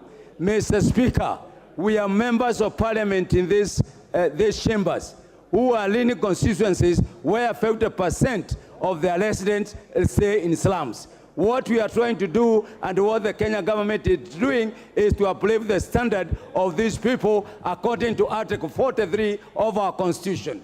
Mr. Speaker, these people who are talking and condemning the housing factor, they refer the need to go back to our Constitution. How are we going to realize giving clean environment and sanitation if we cannot raise money? We should not deceive ourselves. I think the politics of populism, I am shocked. Even the members of parliament for Kasarani, Mathare, Kebela, they are all seated here shouting and condemning the people who they are reading. And you are sitting, you are staying in a 5-bedroom house, 5-star house, and here you are, the government is giving a long-term solution to the problem, yet you are here trying to teach us on how to think. We are not going to think that way. We want to have a future for our people. Mr. Speaker, we want to create affordable housing for our children and generation to come. We have to have a fund that is going to do this. Mr. Speaker, this bill is not only creating houses, it's also creating employment for our children. That is the concept of housing. It is going to make utilization of our local resources, and it's going to enhance manufacturing, and it's going to create businessmen. So we are dealing with a very global and major issue, not the trivial aspect of just the shelter. Mr. Speaker, the finance bill has raised the issue that every Kenyan is saying, Mama Mboga want road, Mama Mboga want education. Mama Mboga want electricity. Mama Mboga want health services. How is the government going to provide this if we are not going to raise money? The former government utilized our coffers when they were exiting, and the people in front leading the Azimio brigade, they are the same battalion that took off with the money that was left at the treasury. Shame for you to stand there and tell Kenyans that the living standard. Listen, you took a lot of debts. You left this country in debt. Now, where do you think the money is going to come from? Mr. Speaker, we are pretenders of the greatest honor. There is no way that we are going to lower the standard of living for Kenyans if we don't increase productivity. Productivity cannot come as if there is no money put in the investment in terms of agriculture and support services. So let's engage on issues. Let's not engage on populism. My friend, Mr. Bui, I was not born in parliament, but I want to be counted as one person who, I want to be counted as one person who... Yes, Robert Mbui, what's the problem? Honorable Speaker, we are debating the finance bill, and it is very shocking for the honorable member who was on the floor, the Honorable Rindikiri, to start lecturing me and mentioning my name. Mr. Speaker, here it's about debate, it's about the finance bill. Whatever emotions you have, please do not, I think, protect me, Mr. Speaker. Mr. Speaker, I will call him Warim. Order in the Kiri, to be fair, Robert Mbui, nothing personal. You have already contributed, and even Kathy has referred to you as my friend Robert Mbui to counter your argument. That's part of debate. Rindikiri. Thank you, Mr. Speaker. So we are saying this issue of address of cost of living is a shame to tell people that cost of living will just come from heaven. Nothing. We have to increase productivity. We have to raise money to put in agriculture. We have to raise money to put in manufacturing. We have to put money in value addition. That is why we are going to address the issue of cost of living. The others, my friends, and good people, you know inside yourself, you are not playing to the... Minority Leader. Thank you very much, Mr. Speaker. And let me state from the outset that I stand to oppose and to oppose vehemently this bill. Mr. Speaker, I have been here long enough now, and I can tell you, this is the first time we have come across a bill proposed by the regime in power, a bill that is totally insensitive to the plight of the people. Mr. Speaker, how deceitful can we be? How can you go around the country promising hapless Kenyans, poor Kenyans, heaven, and yet 6-7 months down the road, you come up with a bill that essentially seeks to choke them to death? Mr. Speaker, how can it be possible on earth, Mr. Speaker, that a government can forget about the people, the very people it's supposed to protect, and turn around to actually kill them, literally, Mr. Speaker? Mr. Speaker, it is also the first time that I've witnessed a situation where a bill is being introduced in this House, and somebody, a head of a political party which is in power, issuing threats, open threats to members of parliament, that unless you vote in this direction, you will see. That unless you vote for this bill, you will be in problem.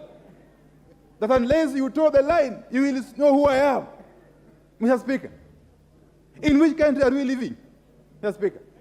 If this is not dictatorship, what then is dictatorship, Mr. Speaker?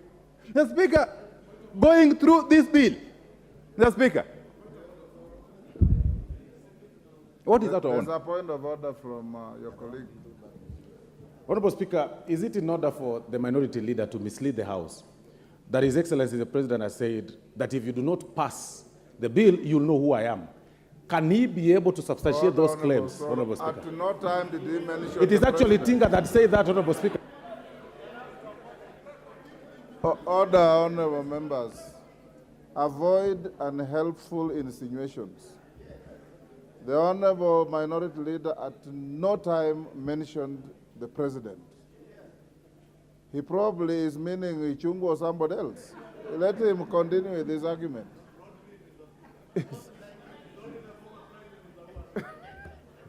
Mr. Speaker, as usual, I will ignore the Honorable Soro. Mr. Speaker, going through this bill, you see an attempt to not only ridicule the hustlers or the poor Kenyans, but to actually kill them. Why do I say so? Mr. Speaker, we all know that this country lies solely on fuel and petroleum products. Every facet of the economy is driven by fuel and petroleum products. And therefore, the moment you set out to increase VAT on fuel and petroleum products from 8 to 16%, you essentially mean that life, the cost of living is going to skyrocket automatically. Everything in life is going to become more costly, Mr. Speaker. And then you go ahead and remove tax on aircraft, choppers, and spare parts for those funny items. Equipment that are only bought or accessed by the who is who, by the very rich in this country. On the one hand, you overburden the poor person. On the other hand, you lessen the burden on the rich person. So what logic is this, Mr. Speaker? Mr. Speaker, I would have expected, having heard the regime lament that they found empty coffers, I would have expected, and any first-year economics student will tell you, that the logical step the regime should have taken was rationalize the budget, and cut off those areas that are not necessary. But what do you see? The budget has now increased by about 80-something billion shillings, over and above last year's budget. But the increment is driven by consumption.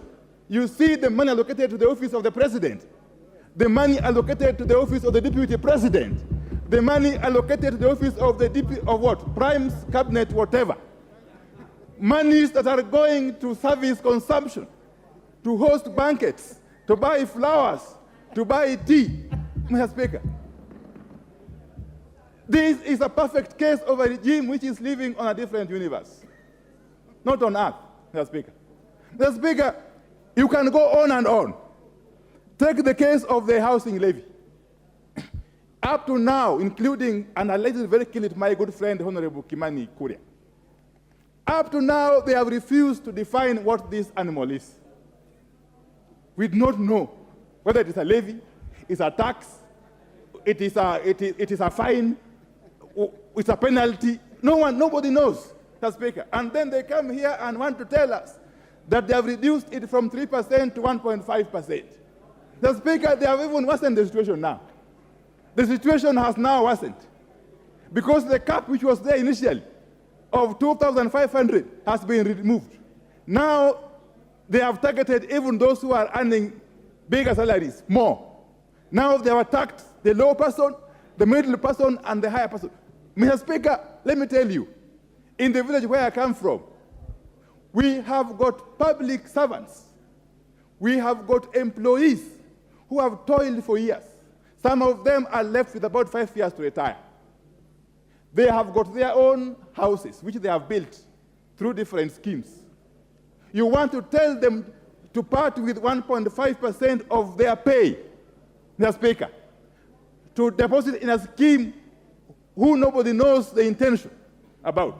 Mr. Speaker, if you did just basic calculation, this 1.5% of an ordinary primary school teacher salary, he will need not less than 200 years to be able to acquire a house. And yet this person is retiring in 5 years' time. So tell me, who is he saving for? Who is he buying this house for? Is his grandchildren, great-grandchildren, or who, Mr. Speaker? Nobody is coming up to give us answers to those very basic questions. And yet, to that poor Kenyan worker in the village, that 1.5%, which you are forcing him to fork out, can mean a difference between starving to death or surviving. The Speaker, that poor Kenyan worker in the village, or even here in Nairobi, depends on that 1.5% of his salary to put food on the table for his children, to buy a uniform for his school for his children, to pay school fees for his children, to actually pay all the bills that he incurs in his day-to-day life, Mr. Speaker. And therefore, this is one of those schemes. In fact, I would want to equate it to a pyramid scheme. Mr. Speaker, this housing levy, or whatever they call it, is a perfect case of a pyramid scheme. And Kenyans must say no. They have already said no resoundingly, Mr. Speaker. Mr. Speaker, you can go on and on. You can go on and on. Look at the case of poor Kenyan women and girls, and including even boys, who depend on the business of saloons, kinyozi, and what have you. What have they done to them? They have imposed an excise duty on human hair, wigs, false beards, eyebrows, eyelashes, artificial nails. Mr. Speaker, these people have a bone to pick with poor Kenyans. They don't want our women to be beautiful. They don't want our men to be well kept, Mr. Speaker.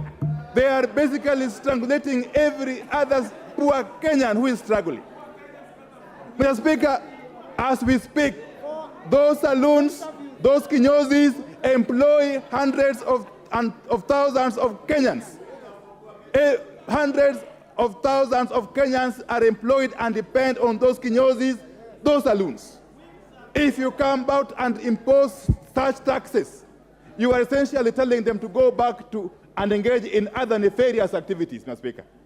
Mr. Speaker, you cannot be on one hand condemning alcoholism and drugs and so on and so forth, and on the other hand, you are removing people from gainful employment and throwing them to the wilderness.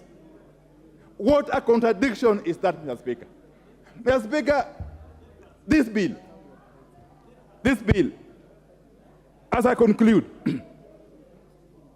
Mr. Speaker, as we sit here today, and as we debate in this very magnificent chamber, Kenyans are watching out there.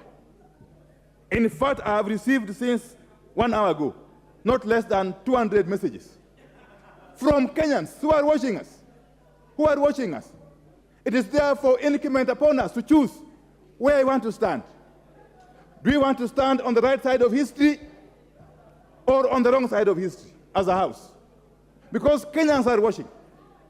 Do you want to side with the oppressors who have brought this bill, or do you want to stand with the poor Kenyans? The choice is ours. At the end of the day, it will be neither the issue of Kenya Kwanza or Azimio. It will be the issue of what position did a leader take at the hour of need. What stand did you take at the hour of need for Kenyans?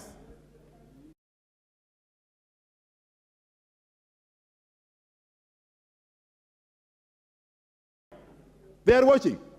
And it will not matter whether you vote yes or no, and whether yes wins or not. What will matter is where are you standing as a leader of the people of Kenya. The Speaker, in this country, we are used to giving empty and lofty promises, and then we forget about them soon after elections. This time round, the mood I am seeing out there, and I am very often at home, Mr. Speaker, the mood out there is that this bill is a make or break point. This bill can actually spark a serious revolution in this country. This bill, I want to caution you, this bill can actually be the spark that will lead a revolution that will never be ended. And it's going to be a revolution of the proletariat, Mr. Speaker. It's going to be a revolution led by the poor hustlers, Mr. Speaker, because they have had enough. They have had enough of lies. They have had enough of this chest stamping. They have had enough of this bravado. That hour of reckoning has now come. And therefore, I want to say this. That even as we stand here to please our masters out there, our masters who are watching us, you must understand that the bigger, greater masters are the people who voted us, not those who imposed us on these positions. Mr. Speaker, this House cannot go down in history as a House which disregarded the plight of the people. This House must go down in history as a House which stood with the people at their hour of need. And with those very many remarks, Mr. Speaker, I oppose in totality. Thank you. Ndindi Nyoro.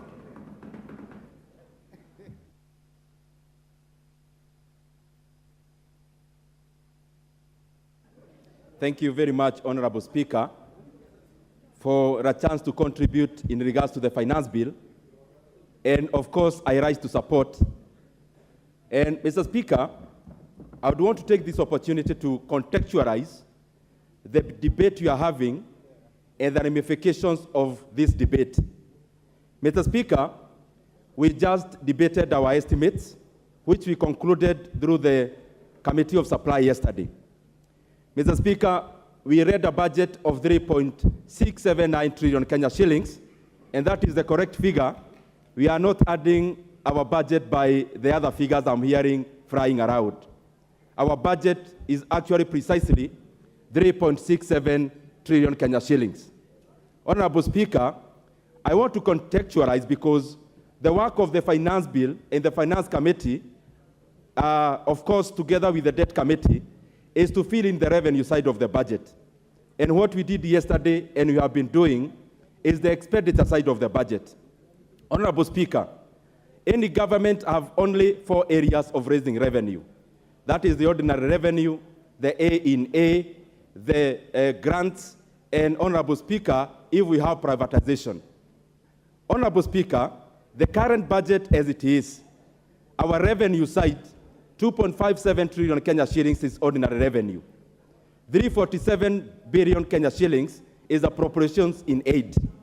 Honorable Speaker, 42 billion is the grant. And therefore that gives a deficit, a much lower deficit from what we had last year, now at 718, 720 billion thereabout. On the expenditure side, because I want to contextualize, Honorable Speaker, 2.3 billion Kenya shillings is the expenditure of the national government, which incorporates the parliament and the judiciary. Honorable Speaker, we also budgeted for 986 billion Kenya shillings in CFS in payment of our debts and especially the interest rate. Honorable Speaker, we also budgeted for Kenya shillings 385 billion that will be sending to our counties as equitable share. Why am I giving all this detail, Honorable Speaker? This House has a choice to make. Honorable Speaker, we passed the estimates of the coming financial year. And what is it that we want to achieve? So that we contextualize and we put on the same platform on what kind of amount of money do we actually need. Honorable Speaker, whatever I have enumerated on the revenue side and the expenditure side balances. And therefore, any variation on the revenue side has to have a corresponding effect on the expenditure side. Honorable Speaker, out of the 3.679 trillion Kenya shillings, we are spending the same taxes we are collecting, the same revenue we are collecting through the finance side of the budget. Honorable Speaker, 630 billion Kenya shillings is going to the education of the Kenyan children. Honorable Speaker, through this budget, and of course being supplied by the resources from the finance bill, we have been able to add an extra 10 billion Kenya shillings to those of us who are in JSS, junior secondary schools, Honorable Speaker, to capitalize the students. Honorable Speaker, through the same revenue that we are collecting, we have been able to double our HELB allocation from this exiting year of 15 billion to 30 billion Kenya shillings, Honorable Speaker.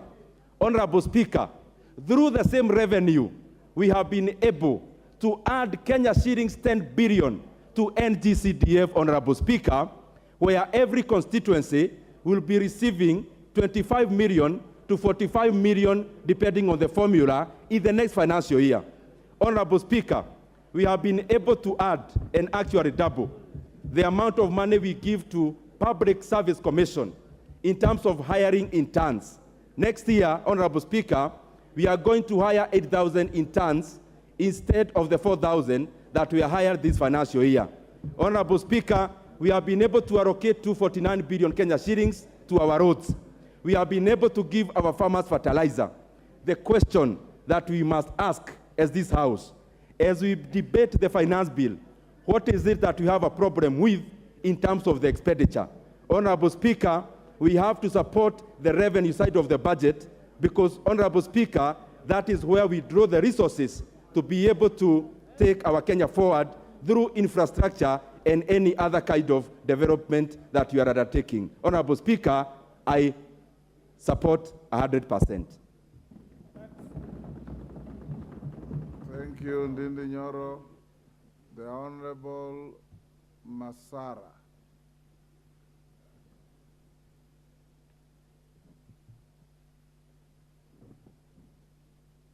Give Honorable Masara the mic. Thank you, Mr. Speaker. Thank you for giving me this opportunity to contribute to this bill, Finance Bill of 2023. Mr. Speaker, first, I want to appreciate the Kenyan people. For the first time in the history, they have really participated and contributed towards this contribution. This is where we have seen and Kenyans have exhibited public participation. I want to encourage all Kenyans to be doing this in every bill so that they can participate in how they are being governed. Mr. Speaker, having said that, first, I want to say that I want to correct an impression which was given by my friend, Honorable Mohammed Ali. The mortgage we are being given as MP, we pay for rate plus interest. It's not a free money for us. It is being deducted from our salaries. Therefore, somebody should not say that we are tuko na ubinafsi. It is a right we have been given as member of parliament, and we pay for it from our salaries. Mr. Speaker, I want also correct people who have said that we cannot continue borrowing. America is a very stable economy. Japan is a stable economy. But if you compare their GDP plus the debt portfolio, they borrow, but they utilize their borrowing well. To an extent, they give other countries their money which they have borrowed. Therefore, this country can continue borrowing, but what we must do is we must utilize the money we borrow to trigger development in the economy. That time, that borrowing will help the economy. Mr. Speaker, on this particular bill, I want to say this. On Article 28, Clause 28 of the bill, concerning fuel, Mr. Speaker, fuel is a factor of production. If you increase the prices of fuel, all other things will increase. It means those who are doing production will increase the prices of items. This bill, I agree also with my chairman of budget, that budget must be financed. But the timing is bad, Mr. Speaker. As we speak today, Kenyans cannot afford 3 meals per day. They are taking 2 meal breakfast and supper, and some are only taking 1 meal. Therefore, if you increase any tax, actually the government is not going to realize the objective because the purchasing power has gone down. So even if you say you are paying 16%, people will no longer use their vehicles. People will use matatu. It means the vehicles will be parked at home. Therefore, you'll be collecting less revenue. Mr. Speaker, if you read today's Nation, it is talking about the number of billionaires who have left the country because of high tax. If we pass this bill in entirety the way it is, so many investors and manufacturers and people can contribute to the development of this country are going to leave this country and produce elsewhere. Therefore, what I'm suggesting that the budget must be financed. But why must we employ a governor who has served 2 terms, who has pension, to be a CAS? That's a question I'm asking myself. Why should we employ an MP who has served 3 terms, who is earning pension, to be a CAS? Do we really need them? My proposal for this country is that let us put our priorities right and caution the current population for the time being until the economy stabilizes. I believe, and I'm a strong believer, that we must pay tax. But people who pay tax and they get development for the tax they pay usually celebrate when they pay tax. But if we can pay tax to pay two-term governors money, that one will be injustice to the people of Kenya. Mr. Speaker, if you read in front of you, for the welfare of the society and the just government of the people, will we be really just if we overtax our people in a time when they really need us? I want to be in the right side of history that the timing is bad. Let us look for ways of financing the budget by reducing expenditure, sealing loopholes of corruption, and then putting our priorities right, and we are going to finance the budget. Thank you, Mr. Speaker. Dr. Chikati.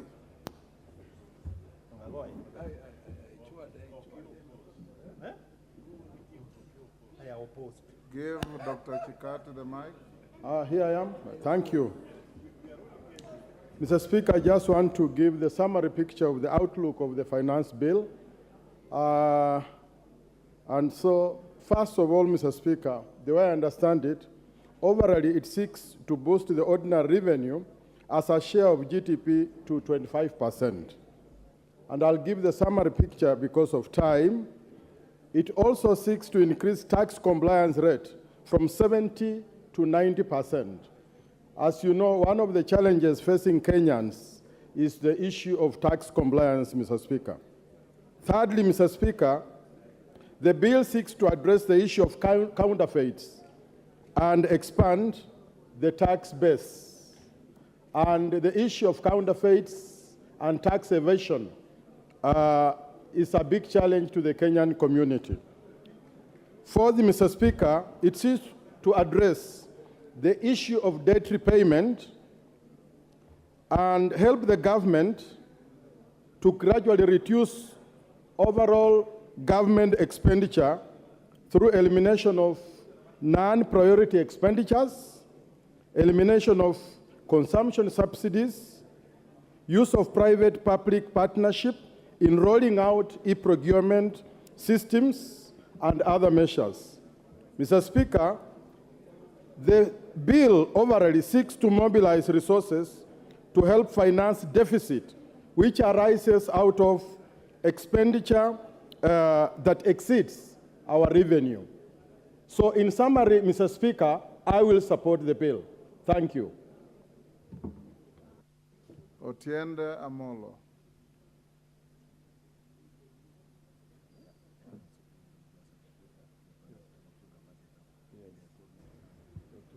Thank you, Mr. Speaker. Mr. Speaker, I oppose this bill in entirety, and I submit that this bill is irredeemably and irretrievably bad and inimical to the well-being of Kenyans at large. Mr. Speaker, that is actually essentially conceded by the chair of the committee, because you realize, Mr. Speaker, that in moving the bill, he actually ended up moving the report rather than the bill.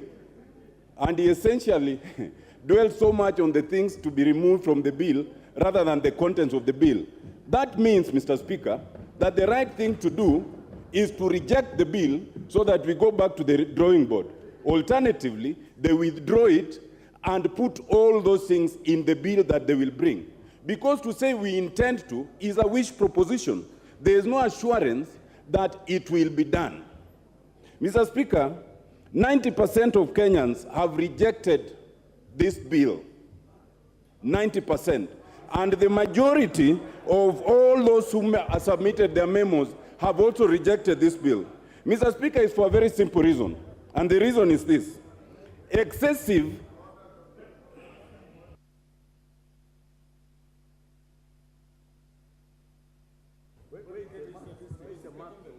Mr. Speaker, I stand on, we have a responsibility to, is it, no, wait, calm down. I stand on standing order number 95A, and I want to know whether Honorable Otiende Amolo, with all due respect, when he says and stands on national TV, here in Parliament, where we are broadcasting live, and says that 90% of Kenyans are opposed to this bill. What statistics has he laid on this table to say that he has done a research and found out that 90%, because, 90%, Mr. Speaker, is mathematics. These are numbers, and numbers do not lie. You must be responsible of the statement that you place on this table. So, Mr. Speaker, please, let him substantiate where he has gotten the figures of 90% from. Proceed, Atieno Amolo. Yes. Thank you, Mr. Speaker. Mr. Speaker, that objection is symptomatic to the problem this side is having. They don't listen to the radio stations, they don't read the printed media, they don't watch TV stations. If they did, they would not ask that question. Let me continue, Mr. Speaker. Otieno Amolo, Mr. Speaker. Otieno Amolo, you are normally more balanced than that. Kagombe cannot be the side. He's an individual. Speaker, I'll proceed. Yes. Mr. Speaker, the point I'm making is that excessive and generalized overtaxation of Kenyans will only further burden Kenyans who are already suffering. The cost of living is so high, and therefore it's a lie to say that you want this budget to pass in order to alleviate the suffering of Kenyans. Mr. Speaker, I wish to submit that there are only 3 answers to the problems we have right now. 1, austerity measures. 2, reduction of corruption. And 3, rationalization of government. Mr. Speaker, I do not understand how a government that says that already there's a problem insists on increasing the overall budget from 3.3 trillion, which it was in the previous year, to 3.67 trillion, if you admit there's no money. What is the principle? If you have no money, you cut your coat according to size. So you don't say that you must increase it and therefore you must overtax. Secondly, Mr. Speaker, how does a government that says we are short of money explain why you must create offices that we do not need? You do not need the office of the Prime Cabinet Secretary. You do not need all the 24 cabinet offices. The Constitution allows you a minimum of 14. You do not need over 51 principal secretaries. You do not need over 50 CSs. And all these are taking public money. If you say, and it is unfortunate that a member of parliament should seek to mislead the public by saying that members of parliament already get money for houses, that is not true, because it is a loan that we pay at 3%. But if that is your position, then take away that free house, because we don't have it. Don't tax Kenyans on it. Mr. Speaker, corruption, corruption, corruption. In all these words, the word anti-corruption you will never hear from the words of those who speak for the government side. In fact, you only see the demonstration of those who are facing corruption charges being withdrawn. It is on record from the previous president that we lose 2 billion shillings every day to corruption. If we could even just reduce that to 1 billion, we would, fix the gap that they are talking about in government. Then there's rationalization, Mr. Speaker. Mr. Speaker, you are aware, and this House has debated, in the previous parliament, there was a report that suggested that we do not need the over 530 ministries and departments of government that we have, the parastotals. Most of them are duplicative. And it was suggested that we should reduce them to barely 50. Instead of reducing them, we have a situation where we are sustaining even those which were moribund, those which were not working. We are giving opportunity to others to earn a living. Mr. Speaker, as I finish, Mr. Speaker, my 2 minutes were taken. Can I get my 2 minutes back, please? My 2 minutes. Yes. Mr. Speaker, 2 closing remarks. You must listen to us, because even if you use the majority to pass this, there's still the courts. And even if you deal with the courts, there's still the people who are sovereign. 2 things. 1, you cannot have a situation where you are bringing the housing tax here. I want to invite you to note, first of all, that under Schedule 6, the role of housing is for the counties, it's not for the national government. And I invite you to look at Clause 8D. The national government is only to do the housing policy. So when you are bringing the question of housing and you're introducing the tax, you're actually amending the Constitution through the back door. And it also means then that this bill should go to the Senate, because the Senate must have a role in anything that affects the counties. And that is a point that you need to bear in mind. Lastly, it is a matter of the Constitution that you cannot introduce servitude. by telling someone that they must pay tax which will not benefit them and will go to the shareholders, as your leaders have told us, that is servitude. Servitude that we must reject, and we must reject this bill in totality. Thank you, Mr. Speaker. Thank you, Dr. Amolo. Members, before I give the next speaker, allow me to acknowledge the following institutions in the public and speakers gallery. Tender Care School, Embakasi East, Nairobi. Ontulilu Boys School, Buri, Meru. Moi Girls High School, Nairobi, Kibra. Sitam Schools, Makadara. Kongoi Secondary School, Kuresoi North, Nakuru. Mary Emase.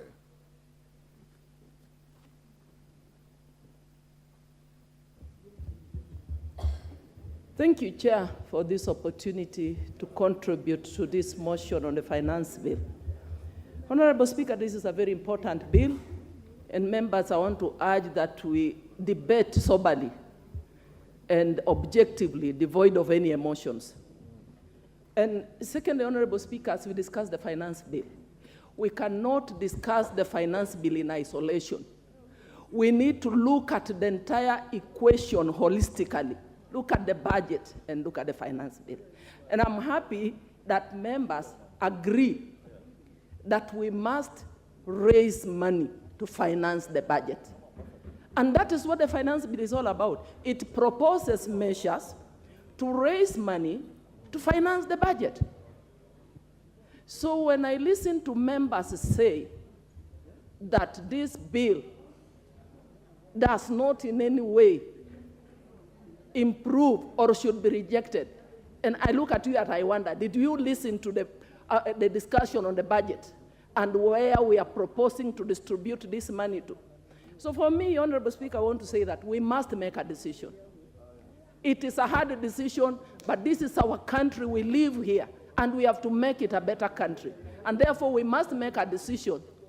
And the elephant in the house is the chairman of the budget has just reminded us on the figures, what our budget is. And we know how we borrowed heavily in the past, and that is what brings us to the state in which we are today. 60% of our revenue goes towards paying the loans that we owe. And therefore, we can decide to choose. We talk of subsidies to continue. We talk of less taxes. Yes, you can choose to go that direction. But the question you should ask yourself, for how long shall you be able to sustain the subsidies?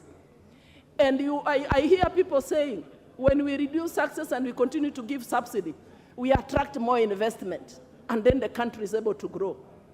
I want to ask you, reducing taxes is just one of the factors, but there are so many other factors of production.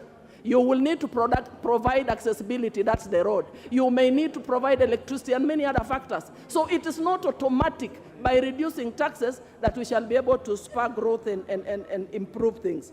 So, Honorable Speaker, I want to say this finance bill, as I support it, that I support the position by Kenya Kwanza, that we need to raise more taxes ourselves as a country and borrow less, so that by doing that, we are able to actually allocate money to core sectors of the economy. In fact, the question we should be asking ourselves are questions on accountability, are questions on austerity measures, are questions on how do we fight corruption, so that together we are able to raise them. And that is why we saw in our budget that we are allocating money to go to the sectors like agriculture, so that we are able to increase production. And therefore, ultimately, the forces of demand and supply will help bring down the cost of goods and cost of living. We are putting money to sectors like digitization, industrialization, so that we're able to create employment opportunities for our children. So the finance bill in entirety is not a bad thing. And Mr. Speaker, I want to support this finance bill. And I've listened to members contributing. I was expecting members will say, I do not like this is not for Kenya, and this is what I'm proposing. I want to commend Honorable Masara. It's only Honorable Masara who has said, this is bad. I propose, probably we shouldn't have done A, B, and C. So, Honorable Speaker, I want to thank the committee. It has not been easy. They have tried. And in particular, I see they have listened to Kenyans. They are proposing some reductions, like on the 3%. They're reducing it to 1.5. Probably the only thing I would want to request the chair as he replies to expound more on the difference between moving from mandatory contribution to a levy. And also, when you look at clause 76, they have, that was clause 76. So when you look at clause 36, they have also proposed to remove the 20% mandatory deposit for those companies or individuals that were seeking who had issues with the tax payments or taxes that are being demanded. That was demanded that they needed to pay deposit in court. So, thank you, Honorable Mary Mase. Member for Kaloleni. Kaloleni, Katana.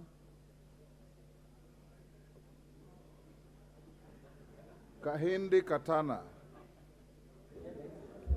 Asante Bwana Spika kwa kunipatia muda huu.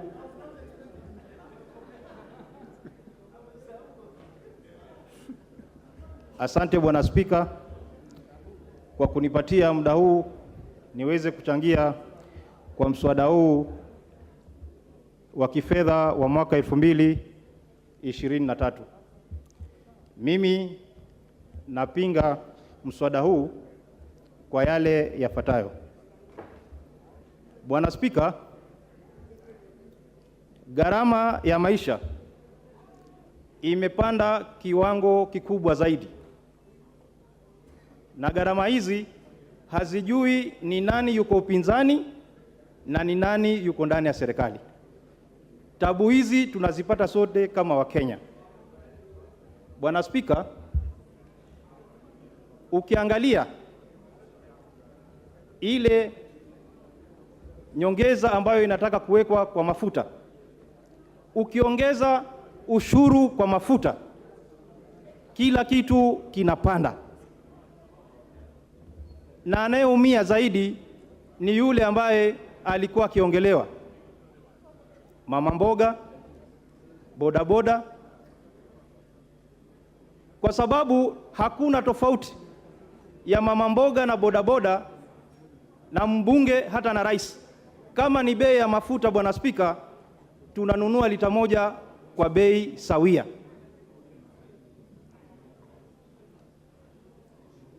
Bwana Spika, wakati serikali ilipoingia walisema gharama ya unga itashuka chini. Wakasema gharama ya bidhaa muhimu zitashuka chini.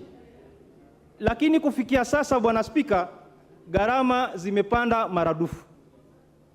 Unajua kikwetu, Bwana Spika, utajua dalili za kwamba huyu bwana ana mbegu za kuzalisha. Na kama hana, utajua. Haina haja utangazie kila mtu. Yule babako ameketi pale nyumbani, Bwana Spika, akiona mkaza mwana ameanza kutema mate, anajua ni dalili kwamba kumefanyika kitu. Anatarajia mjukuu. Lakini serikali hii ambayo ipo, hatuoni dalili za kutema mate. Ni kutangaza kila siku, bibi yangu ana mimba, na tukiangalia hatuoni ile mimba. Ni kuhadaiwa. Kwa hivyo, Bwana Spika, ile tunasema ni kwamba serikali ilisema itahakikisha gharama za maisha zitashuka chini. Hapo sisi ndo tunasema, na mwananchi amesema hatuwezi kuongeza ushuru ili kufanya gharama ya maisha iende chini. Serikali inatakikana kuangalia yule mwananchi alikuwa anasema anamtetea, ili aweze kupata nafuu. Bwana Spika, sisi ambao tuko mashinani, hata wale wabunge ambao kwa serikali, imekuwa ni vigumu hata kwenda mashinani kuonana na watu, kwa sababu sisi wenyewe hela hatuna mifukoni. Tutawasaidia vipi wale watu wetu? Na hii dhana ya kusema kwamba ati wabunge wanapewa pesa za kununua nyumba, ule ni mkopo, tunakopeshwa na tunalipa na riba. Kwa hivyo mimi sahihi, Bwana Spika, unajua nimechukua mkopo wa nyumba na ninakatiwa katika mshahara wangu. Hii nyumba ninalazimishwa kulala ni nyumba gani?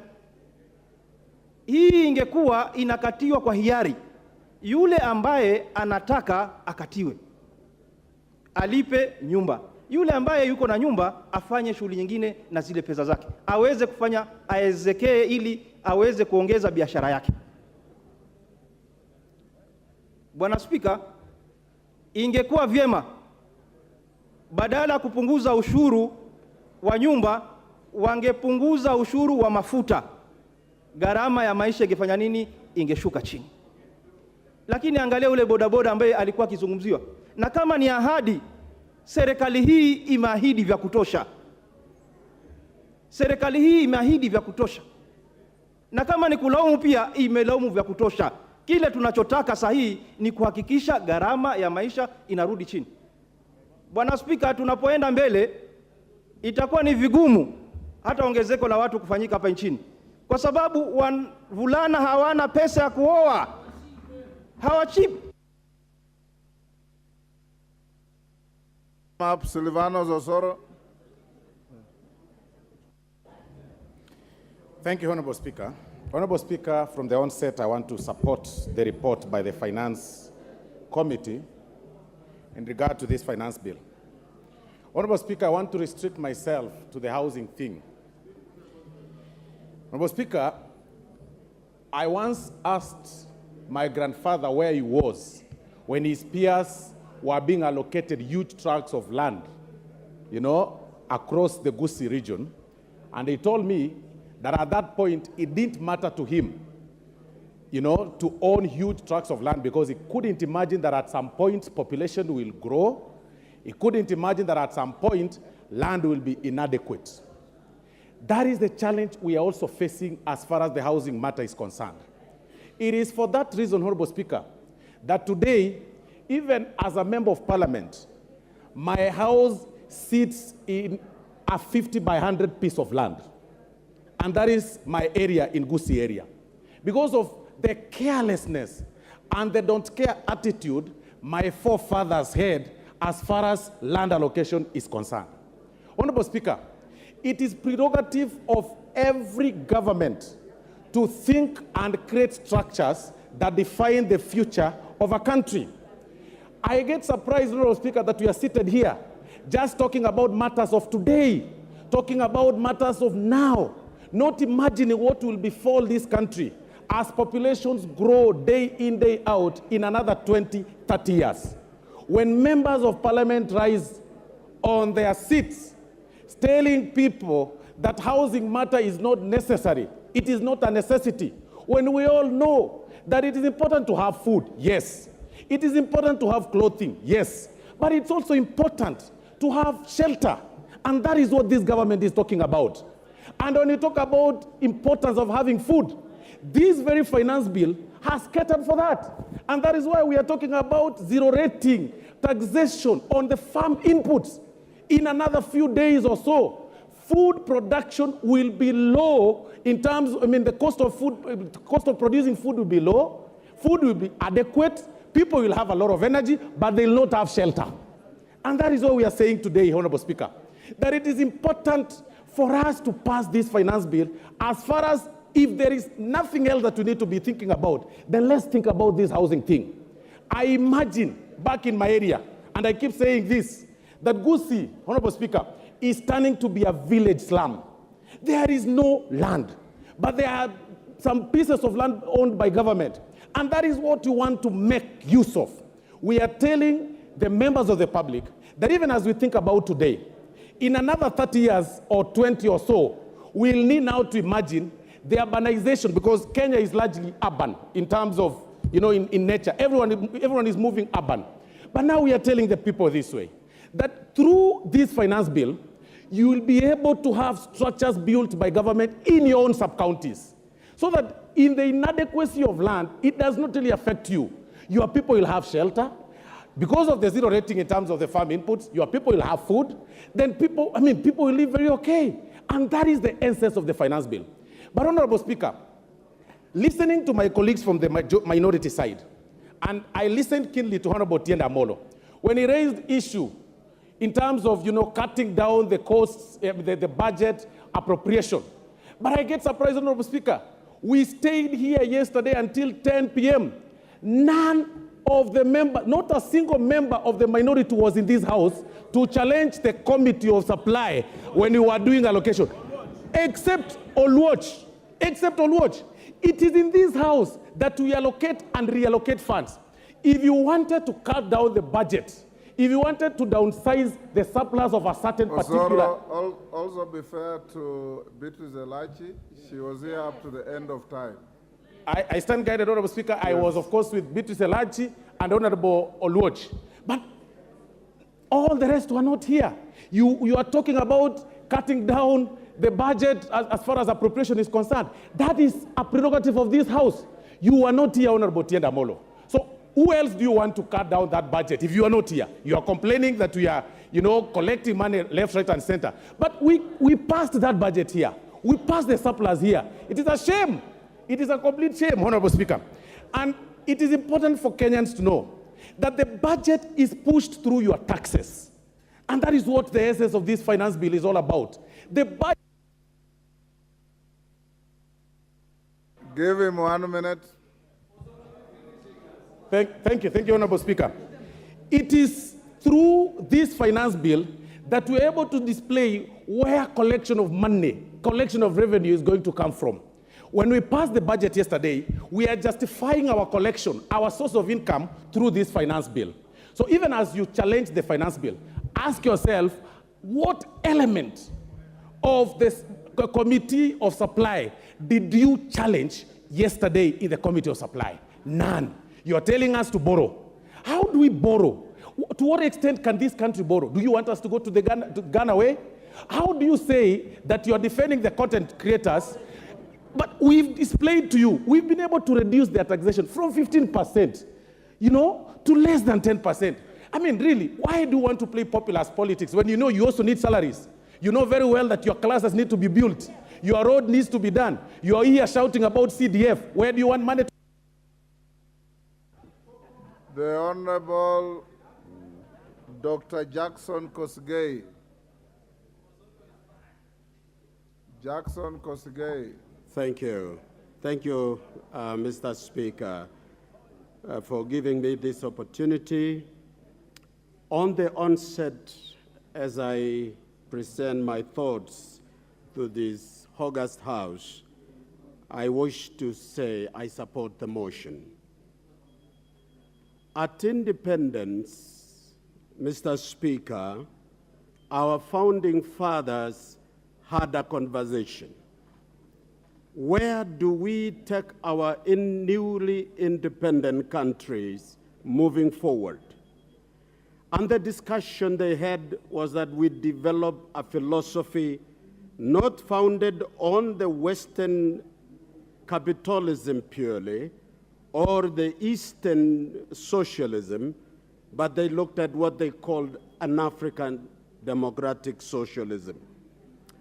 It had three thematics, Mr. Speaker, that we want to develop Africa with an equitable economic development. Second, they talked about an inclusive formation of our social structure. And they developed three strategic philosophies that informed our sessional paper, 1965. They talked about that in this, we need to build an economy, as they were addressing a financial bill like today, an economy that will promote a self-reliance, promote national unity, and also national development by pooling our resources. I am a son of a veteran war soldier in 1945. He told me when I caught polio that, son, now that you have lost your legs, you have a challenge. But let me tell you, you have no option but to improve upward. Never become a victim of paralysis by analysis. If we think Africa is poor and we continue to say we are poor, we will be paralyzed. We must look for a solution, Mr. Speaker. And therefore, I wish to encourage us as leaders that we would like to be self-reliant as a country. And the best thing to do is to look at what we have to improve our nation. And therefore, I support this budget, which is bold, encouraging an African to be independent. Other details about how to elevate our situation has had some other mitigation given out in the country. So let us not send a message to the Kenyan people that we are done. We are not. We are able to rise up again after the Mr. Speaker. So I encourage this House, we support this bill without intimidating our own country. Thank you, Mr. Speaker. Thank you, Dr. Kosgei. Peter Kaluma.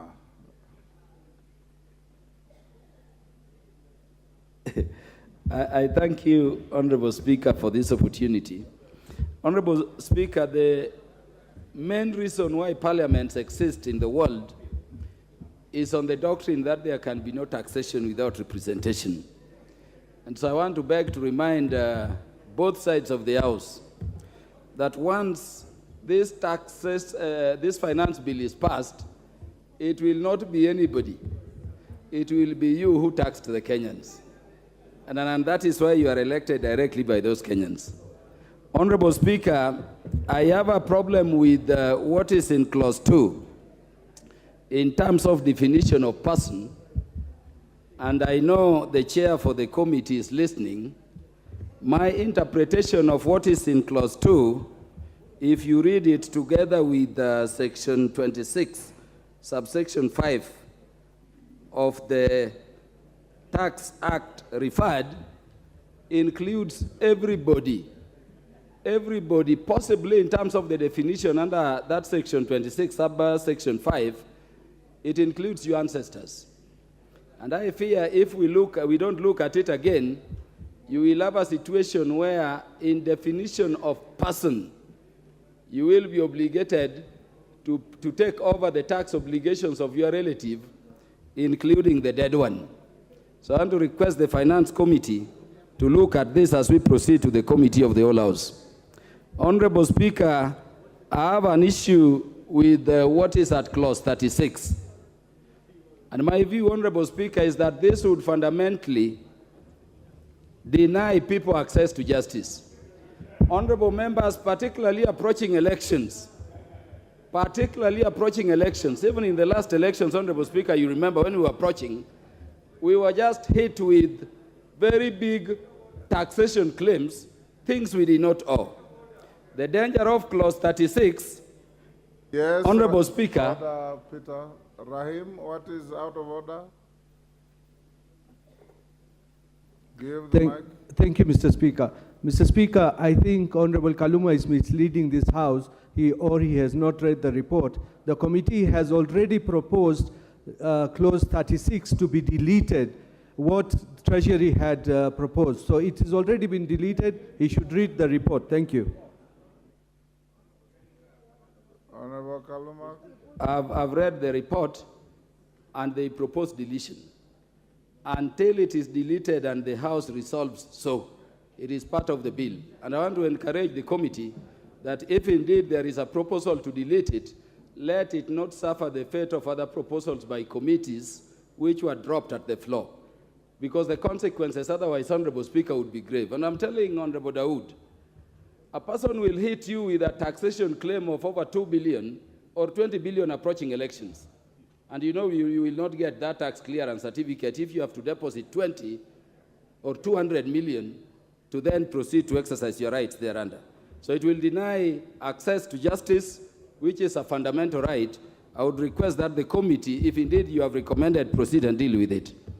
Honorable Speaker, I have a concern with what is at clause 24. And clause 24 is talking about the increment in terms of income tax up to 35% for category of people. Honorable Speaker, I want the committee to consider those people in fixed term contracts, like state officers within this parliament. And I know you know who state officers within the institution of parliament are.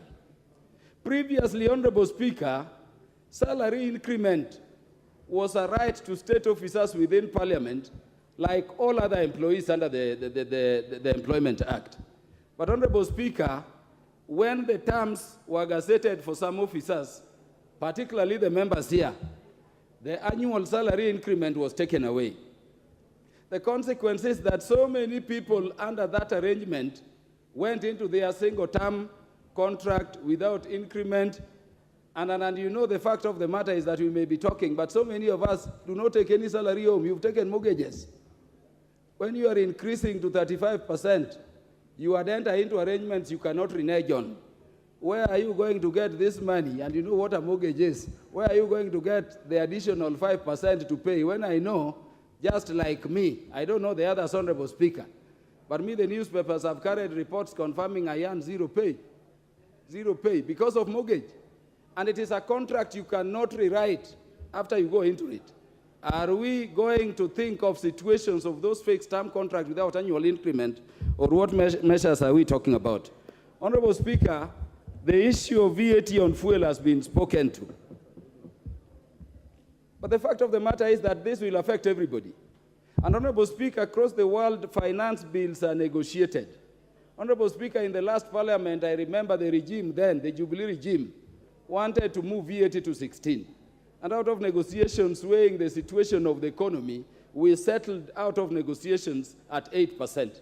I would request that, because this is going to affect so many other, the economic issues down there, we at the very worst leave it where it is. Honorable Speaker, on the housing levy, Honorable Tiende brought the element of it being a county function. And I think we consider that seriously. But I wanted also to say something, Honorable Speaker.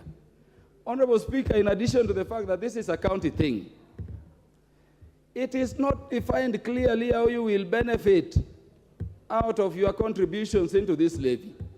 And I think in as much as some people may want to push it, let us define. If it were not a tax, Honorable Speaker, it would define how you benefit. We are levied for NHIF, NSSF, and others, but you can benefit. How are you benefiting directly on this? If you are not, Honorable Speaker, I fear we may be going into violation of Article 40 on people's property rights.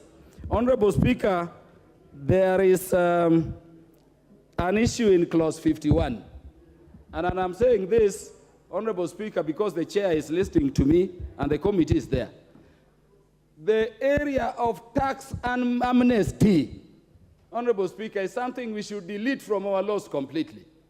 Honorable Speaker, there is a time I visited a commissioner in charge of taxation. And just on his desk there, a person who was to pay the country over 10 billion, the minister just wrote, pay 200 million or 2 million. And we lose all that money. We need to stop amnesty. And you should question, as members of this committee presenting this thing, why are we allowing amnesty up to 31st December 2022? Who are these we want to give amnesty to before we can enforce the law rightly? And it has been happening.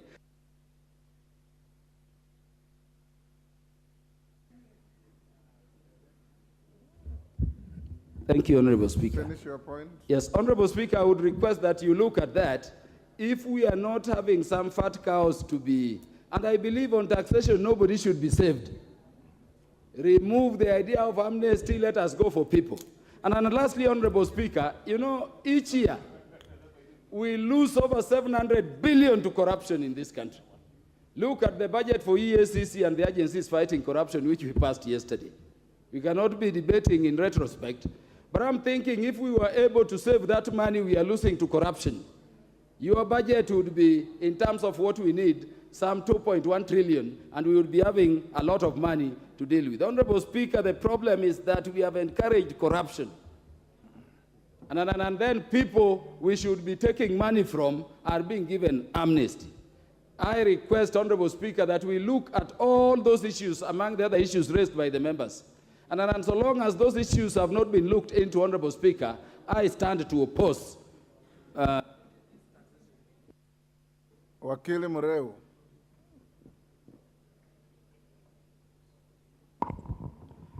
Thank you, Mr. Speaker, sir, for this opportunity to contribute to the finance bill.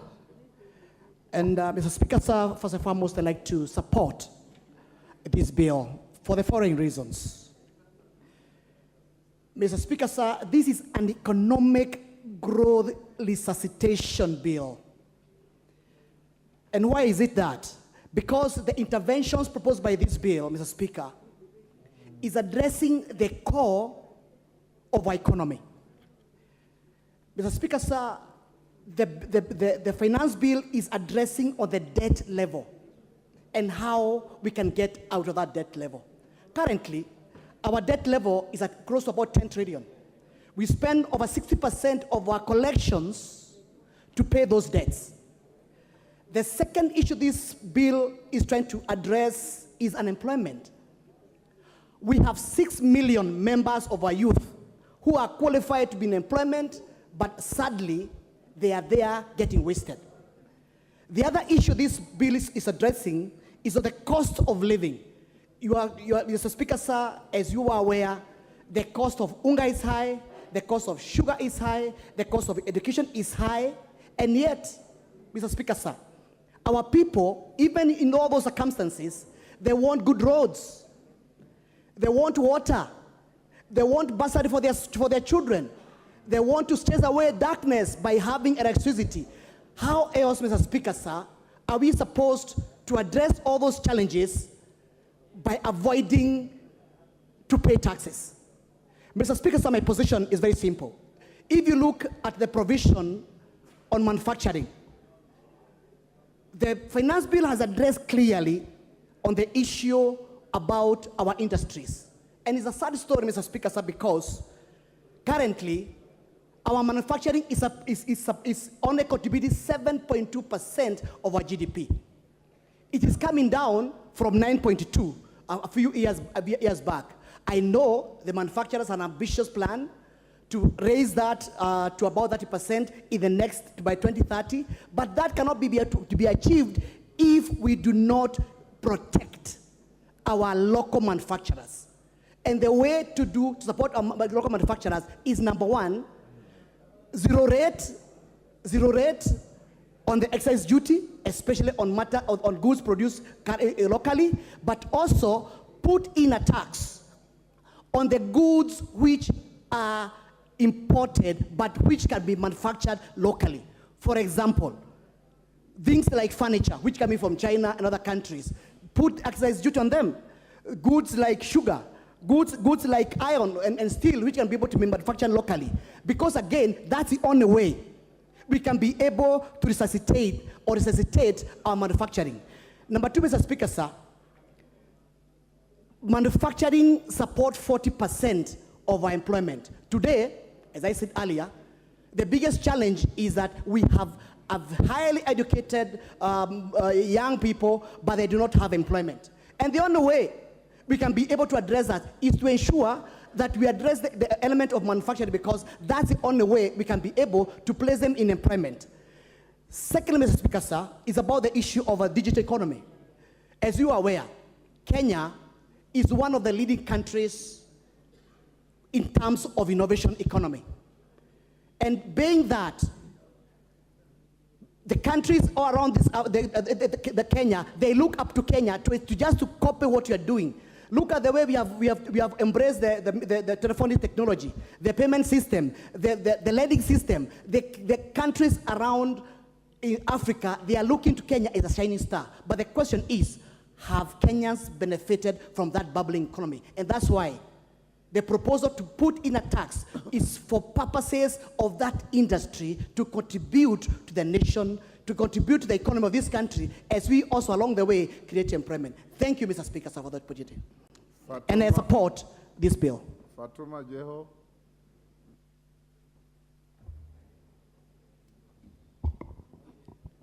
Thank you, Mr. Speaker, for giving me this opportunity.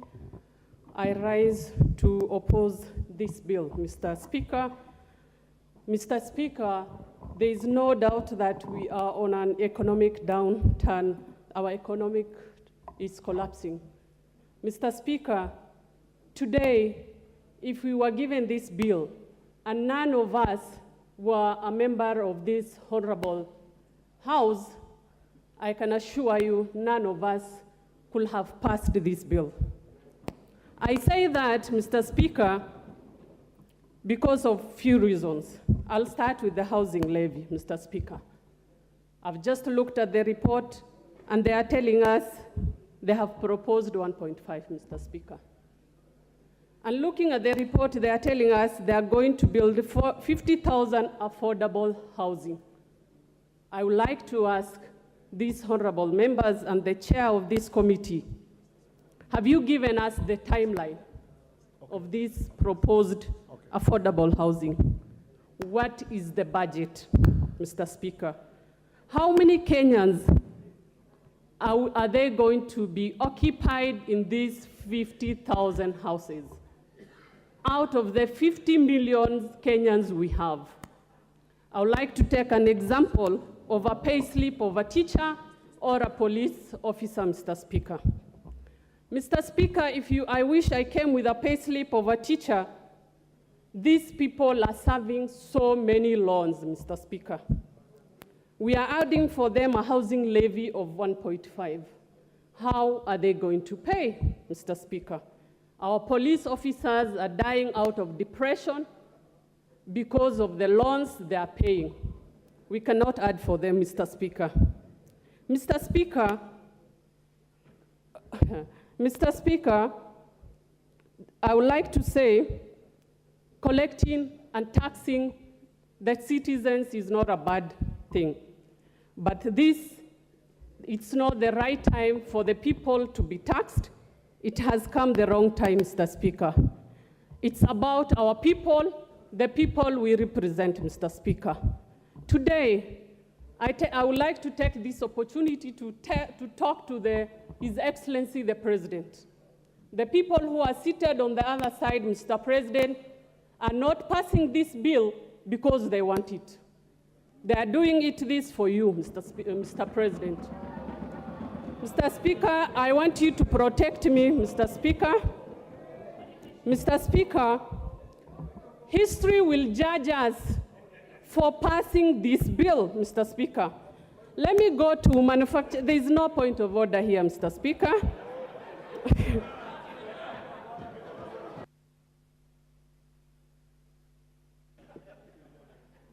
Point of order, Honorable Speaker. Honorable Speaker, we are debating the report on the Finance Committee. No, we are bill. debating the finance bill. Give him the mic.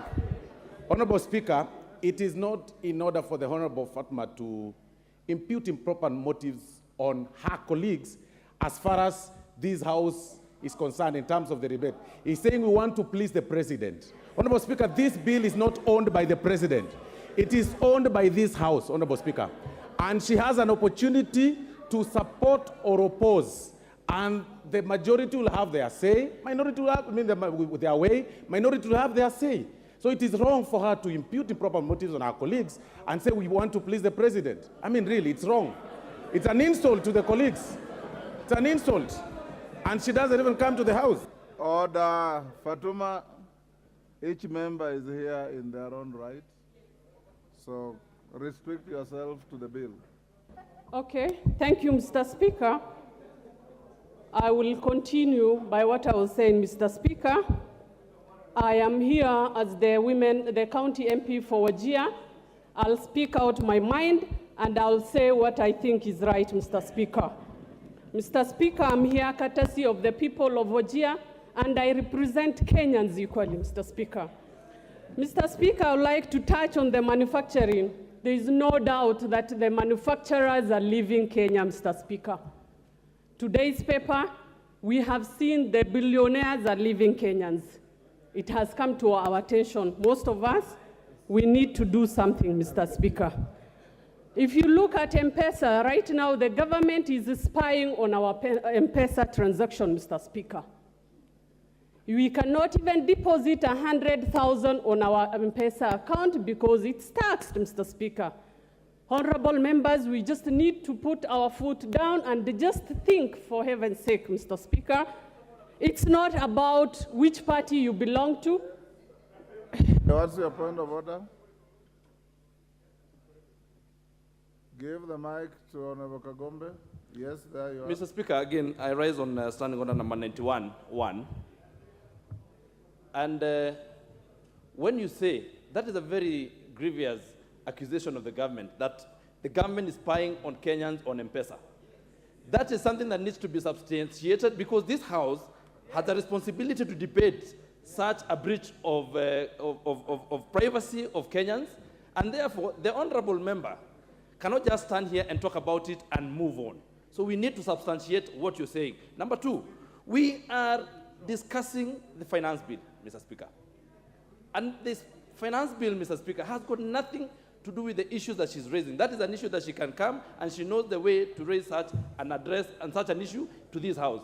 A proper way of raising it through a motion or through a bill, Mr. Speaker. Thank you. Fatuma, wind up. Your time is up. Thank you, Mr. Speaker. When I talk on M-Pesa, I'm talking on technology, Mr. Speaker. I'll leave it at that, Mr. Speaker. I'll go to food security, Mr. Speaker. We are doing VAT fuel on 16%. Mr. Speaker, I just want someone to explain to Kenyans, when you impose 16% on fuel, how do you expect to secure food on this country? Everything depends on food, Mr. Speaker. Mr. Speaker, as I sit down, Mr. Speaker, sorry, I've been interrupted and I've forgotten a few things. Mr. Speaker, we need to earn the trust of Kenyans, Mr. Speaker. We remember what happened, the Gulwana Kulalu project, the millions and the trillions shillings that were spent on that. Mr. Speaker, as I said, we need to trust, we need to get the confidence of the Kenyans. Honorable McClap. Thank you, Mr. Speaker. I want to state from the onset that I shall support this finance bill as a member of Finance Committee and as a member of Parliament for Baringo North. Mr. Speaker, there are puzzling events that has happened. Number one, yesterday we went close by close approving expenditure for the budget, knowing very well that this budget shall be financed through ordinary revenues and revenues that will be collected through this finance bill. Mr. Speaker, it is therefore very illogical to again, attack the same finance bill that tries to raise revenue to completely be able to finance the budget for this country. Mr. Speaker, we are all Kenyans. All of us here, regardless of which political divide you come from, in this particular budget that we passed close by close yesterday, has programs that are cuts across the Republic of Kenya. How then do we finance these programs if we don't finance using our own resources? Mr. Speaker, I am a believer of Kenya. I believe that this country shall be able to move to become one of the economies of Africa, strong economies of Africa. How did these countries that have succeeded be able to finance their programs? Mr. Speaker, we can never be able to develop this country using borrowed resources. Time has come that we must finance this country using our own resources by at least a little bit sacrificing for the nation. Mr. Speaker, we met some, in this finance committee, there were about 1,500 petitions. For the first time, Mr. Speaker, I sat for more than 20 days trying to listen to professionals of high caliber who argue from left, center, right on the issues that are raised in this finance bill, Mr. Speaker. And we as a committee, Mr. Speaker, had made some proposals So Speaker, and I wonder even my good friend Wandai did not read that we made a proposal that the issue of wigs, eyelashes, and everything were deleted. We made a proposal that this must be deleted to protect the hustlers of this country, because that clause, many Kenyans who came before us felt that this is a very bad clause. Mr. Speaker, we also on rental income, Mr. Speaker, being able to make a proposal to reduce from 10 to 7.5%, so that the investors across the political divide who want to do projects on housing, Mr. Speaker, will be able to get value for their money. How else do we protect the people of Kenya, Mr. Speaker, when we reduced the housing levy from 3 to 1.5%, Mr. Speaker? We sat as a committee and be able to address the issues that were raised by Kenyans, Mr. Speaker, even including bringing in coffee. We made a proposal to zero-rate export of coffee levy, Mr. Speaker. Coffee was not there. We brought in, there was only tea, zero rating on tea. But we brought in coffee because the Wanjigus of this country, Mr. Speaker, would want to benefit by actually getting maximum returns for coffee, tea, among other products that are actually grown in Kenya. Mr. Speaker, this is our country. This finance bill attempts to raise 289 to around 300 billion. Mr. Speaker, how then do we raise these programs, Mr. Speaker, and all the people of Kenya, regardless of where they live, whether they live in Azimio zones, they require roads, they require medicine, they require fertilizer, they require programs to lift their lives. How else do we finance and grow the economy of this country? The people of Kenya must be able to sacrifice a little bit so that we can finance our programs, finance our budgets, using our own resources, not the resources borrowed from the white people, Mr. Speaker.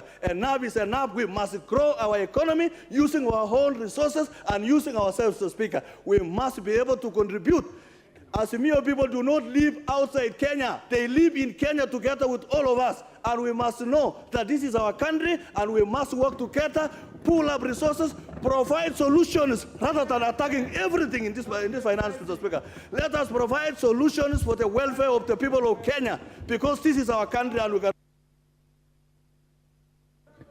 Adan Kainan. Thank you, Mr. Speaker. Mr. Speaker, I've had the opportunity to work with President Moi, President Kibaki, President Uhuru Kenyatta, and right now President William Ruto, Mr. Speaker.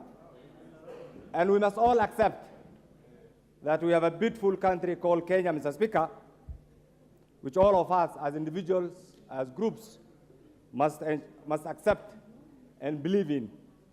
Mr. Speaker, the issue of budget making, I know, is emotive, it is difficult, it's painful. And I must say from the onset that as a member of the Finance Committee, we have had the honest task, Mr. Speaker, of going through the different presentations by different groups from different sectors of our economy, Mr. Speaker, in pursuit of both their collective or individual rights, Mr. Speaker, because Kenya is a democracy. Every individual has the right to a divergent view, Mr. Speaker, and that is why, in the minds of the framers of the current Constitution, Mr. Speaker, the right to public participation is enshrined in the Constitution. But, Mr. Speaker, having said this, I want each one of us as the leadership, and being the leadership and being in this August House, Mr. Speaker, is a privilege. Because out of the 50 million Kenyans, Mr. Speaker, Kenyans in their own wisdom have decided to have a few of us here as their representatives, Mr. Speaker. And we want to reflect. And I want to ask each one of you a question without venturing into your political persuasion. Where were we in 1963? Where did our forefathers expect us to be? And where are we today? And what is expected of each one of us to do so that Kenya joins the League of Developed Nations, Mr. Speaker? Mr. Speaker, this country has recently been voted as one of the best in human resource capital, meaning therefore outside there, in the eyes of the international community, there are many Kenyans who have gone to school. Our task as elected representatives is to give them opportunities to get jobs, is to give them opportunities to remove them from that ladder of being underemployed and unemployed, Mr. Speaker. How is this achievable? This is achievable only through taxation, Mr. Speaker. And Mr. Speaker, I want to say this. Today we expected, and I know we have my friends here, in our democracy we have two sides. Today we expected, what I expected, and this will have guided me, is to get an alternative tax proposals from those who are opposed to what the government is doing. It is not there. We expected to see an alternative budget proposal. We are not seeing it, Mr. Speaker. What is there, Mr. Speaker, is a government elected by the people of Kenya implementing their manifesto, Mr. Speaker, and therefore denying them the right to pursue their manifesto, Mr. Speaker, is an infringement on both their rights as individuals, as government, Mr. Speaker, and even to the people of Kenya, Mr. Speaker. And I want to say this as a member of the Finance Committee, having gone through this, and having said taxation is a painful thing, Mr. Speaker, I stand to support the finance bill as it is, Mr. Speaker. Mr. Speaker, you have been around as a person of immense institutional memory, Mr. Speaker. Mr. Speaker, look at the missed opportunities. This country, because of the fear of the unknown, we have stagnated. We have lost our stature as an economic hub. It's simply because we sit somewhere there. Look at what is happening to the GDP of Ethiopia. Look at what is happening to the GDP of Tanzania. Look at what is happening to the GDP of Uganda. Where do you want to place Kenya, Mr. Speaker? It's because we have persuaded ourselves that it's not us to do the right thing. Somebody else must come. It's our time to say this country requires development, Mr. Speaker. It's our time to say, as members of the 13th Parliament, what the government is proposing, bring the alternative. And let me tell you this for free. What you have been asked to do is to deny the government taxes, misinform the Kenyan public so that your regime becomes unpopular and collapses. Don't accept that truth. This government must function. This government has been elected democratically by the people of Kenya. And therefore, 1 month ago, Mr. Speaker, the salary is delayed. You saw the kind of picketing that was going on. I'm sure in your office, you have had Molongos, ya watu kuuliza mishahara. Isn't it? Where will the government generate the money from? The government must generate the money from taxations, through this bill. And therefore, Mr. Speaker, what I want to say is this. We have a country. This country must move on. This is the final takeoff for the Republic of Kenya. And please. Lotte. Okay, give him a minute. Is not cowardice. It's part of our democracy. Let's debate. This is a debating chamber. Let's not shout at each other. And I always say this as a practitioner. Let's debate. The majority will have their way, while the minority will have had their say. And that is the essence of democracy. Pass this bill as recommended by the finance bill. I support. Titus Lotte from Kacheliba. Thank you, Mr. Speaker, for allowing me to contribute to the finance bill. Mr. Speaker, as a member of this respected House, and also a member of the society that has a mental capacity to think, I want to contribute as follows to this bill, Mr. Speaker. Far from it, Mr. Speaker, there is a lot of information that has gone to the public that this bill is supposed to be punitive to Kenyans. But having looked through it, Mr. Speaker, I realized that this bill is trying to address the inefficiency that has been there in our tax regime, Mr. Speaker. We've actually been collecting very little amount of revenue vis-a-vis the capacity that we have. And this bill is not as punitive as we are told. I've looked through this bill, Mr. Speaker, and I've realized that only 3 main taxes have been introduced, and the rest have actually been made efficient. The first one, Mr. Speaker, is the digital monetization of the digital content. And this is in regards to the principle of taxation, Mr. Speaker, where taxation is supposed to be as evolving as possible in regards to respond to the evolving nature of our society. When our tax regime was done, Mr. Speaker, there was very little in terms of digital content. And because Kenyans are embracing the digital content very quickly, our tax regime is also supposed to embrace. And so, introducing the 15% on the digital content, Mr. Speaker, is in regards to the involvement of this.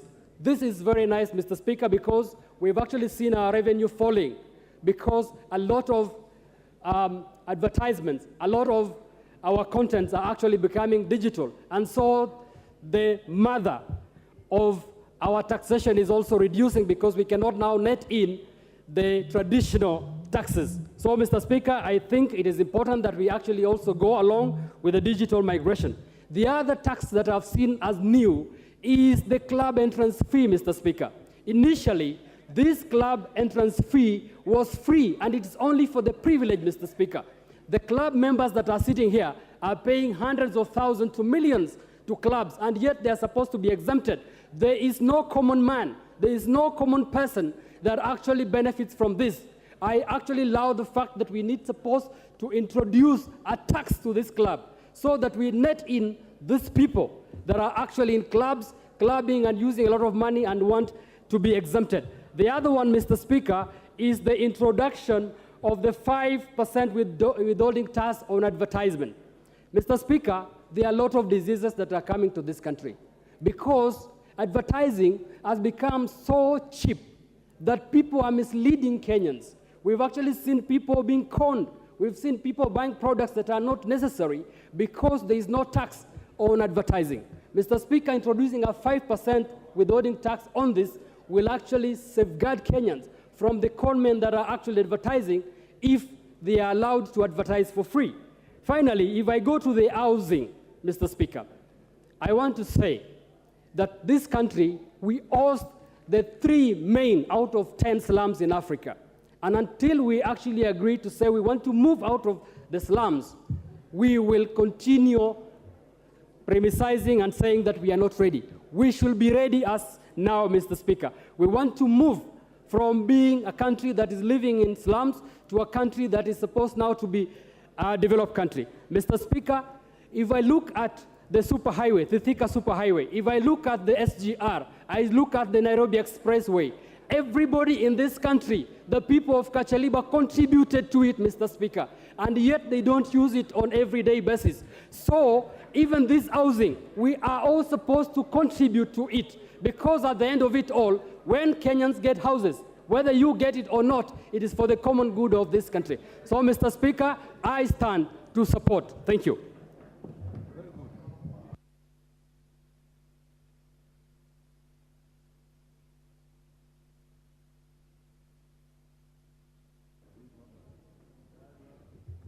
Thank you, Mr. Speaker, sir, for giving me a chance to speak to this bill.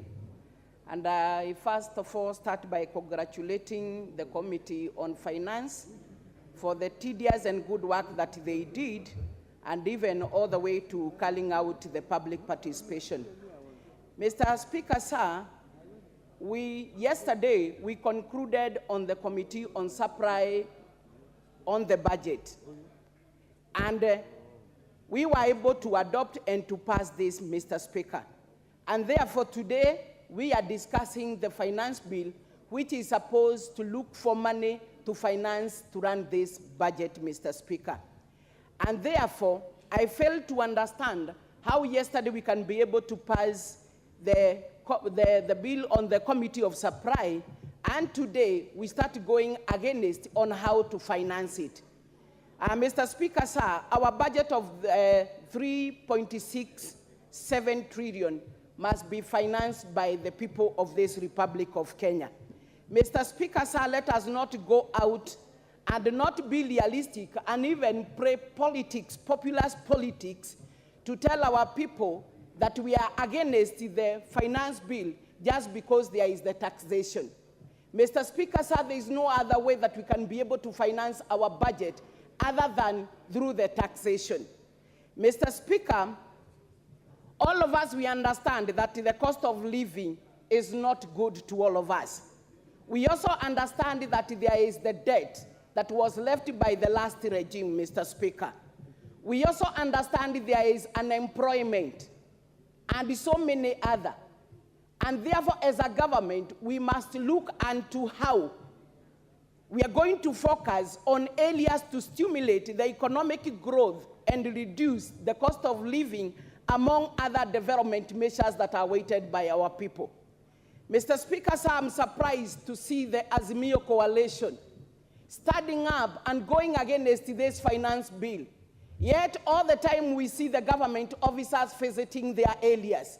Every stood up with a mic to request for a load.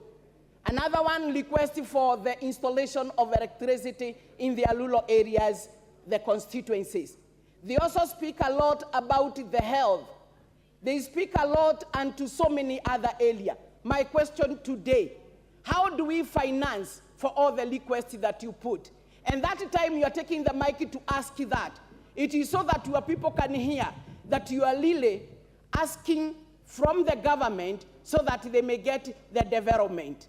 That time you are happy when you hear the crabs that you have made your day. You have made your political marriage. But when we come here to look for money to finance this development, you are here standing up and talking 1, 2, 3, 4, 5. My dear, let us be optimistic that for this government to deliver, we must go for the taxation. We are against for more loans because, Mr. Speaker, sir, for whatever we have not been able to pay.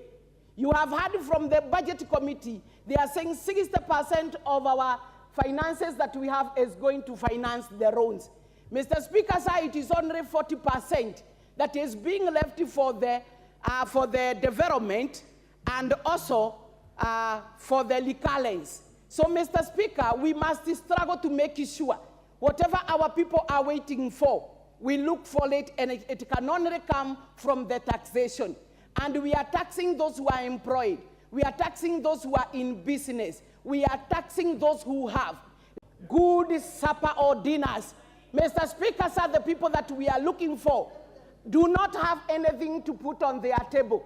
They are not even able to give clothing and other needed measures that are required to their children.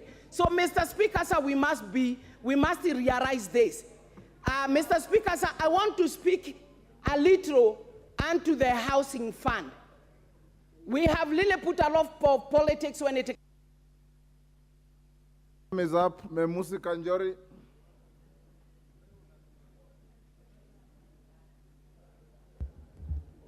Thank you, Mr. Speaker, for giving me this opportunity to also contribute to this finance bill. And Mr. Speaker, let me start by saying I oppose the finance bill, and I really pity with my colleagues from Kenya Kwanza, because they're really trying to justify something that they also know will not fly in their villages. Mr. Speaker, this is a draconian and backward way of collecting revenue from our people. Honorable Speaker, as representatives of the people, I want to hear one member of parliament whose people come to him to ask for a house. I don't know, Mr. Speaker, where the executive has been informed that the priority of Kenyans is houses, Mr. Speaker. Order. Mr. Speaker, please protect me. Mr. Speaker, Order, honorable members. I will protect you, also avoid unhelpful provocations. Thank you, Mr. Speaker. The proposal, Mr. Speaker, to collect 2,500 shillings and targeting 3 million Kenyans. Mr. Speaker, that is collecting 7.5 billion shillings a month. Honorable Speaker, 7.5 billion shillings a month. If this money was proposed to be put in education, which is an area that most of our people are in need of, if this 7.5 billion shillings was put in education, I would gladly contribute 2,500 shillings. And Mr. Speaker, the impact that that money would have, 7.5 billion, if that money was given to 290 constituencies, which these members of parliament represent, each constituency will get over 25 million shillings a month. That is something that if was proposed, we would gladly support. Because, Mr. Speaker, our people need certain basic things, food being one of them. Honorable Speaker, the money that Kenyans contribute to NHIF, for example, the money that Kenyans contribute to NSSF, NHIF right now is broke. It cannot pay its expenses. NSSF, people are retiring and cannot be given their pension. You want to come and tell people who are already seeing misappropriation of money to continue contributing. Mr. Speaker, this is wrong. I see a lot of insensitivity in this government. I see a lot of cluelessness. And Mr. Speaker, let me say this. The unfortunate thing, when the UDA administration was campaigning, they appealed to the people who are desperate in this country. They appealed to the so-called hustlers. But, Mr. Speaker, the first opportunity that this government had to show that they really meant what they said, this is the first budget that they are bringing. This first opportunity that they have, they've squandered it. They've squandered it, Mr. Speaker, because the first thing that I would have wanted to see is how the loopholes of corruption will be sealed, how wastage will be sealed by this government. Mr. Speaker, if we cannot continue affording a budget of over 3 trillion shillings, what is wrong with us saying that this country can only finance 2.1 trillion shillings and not tax Kenyans to death? Mr. Speaker, I oppose. Thank you. Mishimbogo.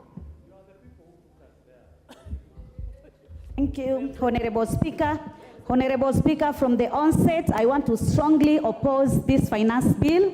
Honorable Speaker, a formula of taxation which is going to burden the Kenyans and increase the cost of living, Honorable Speaker.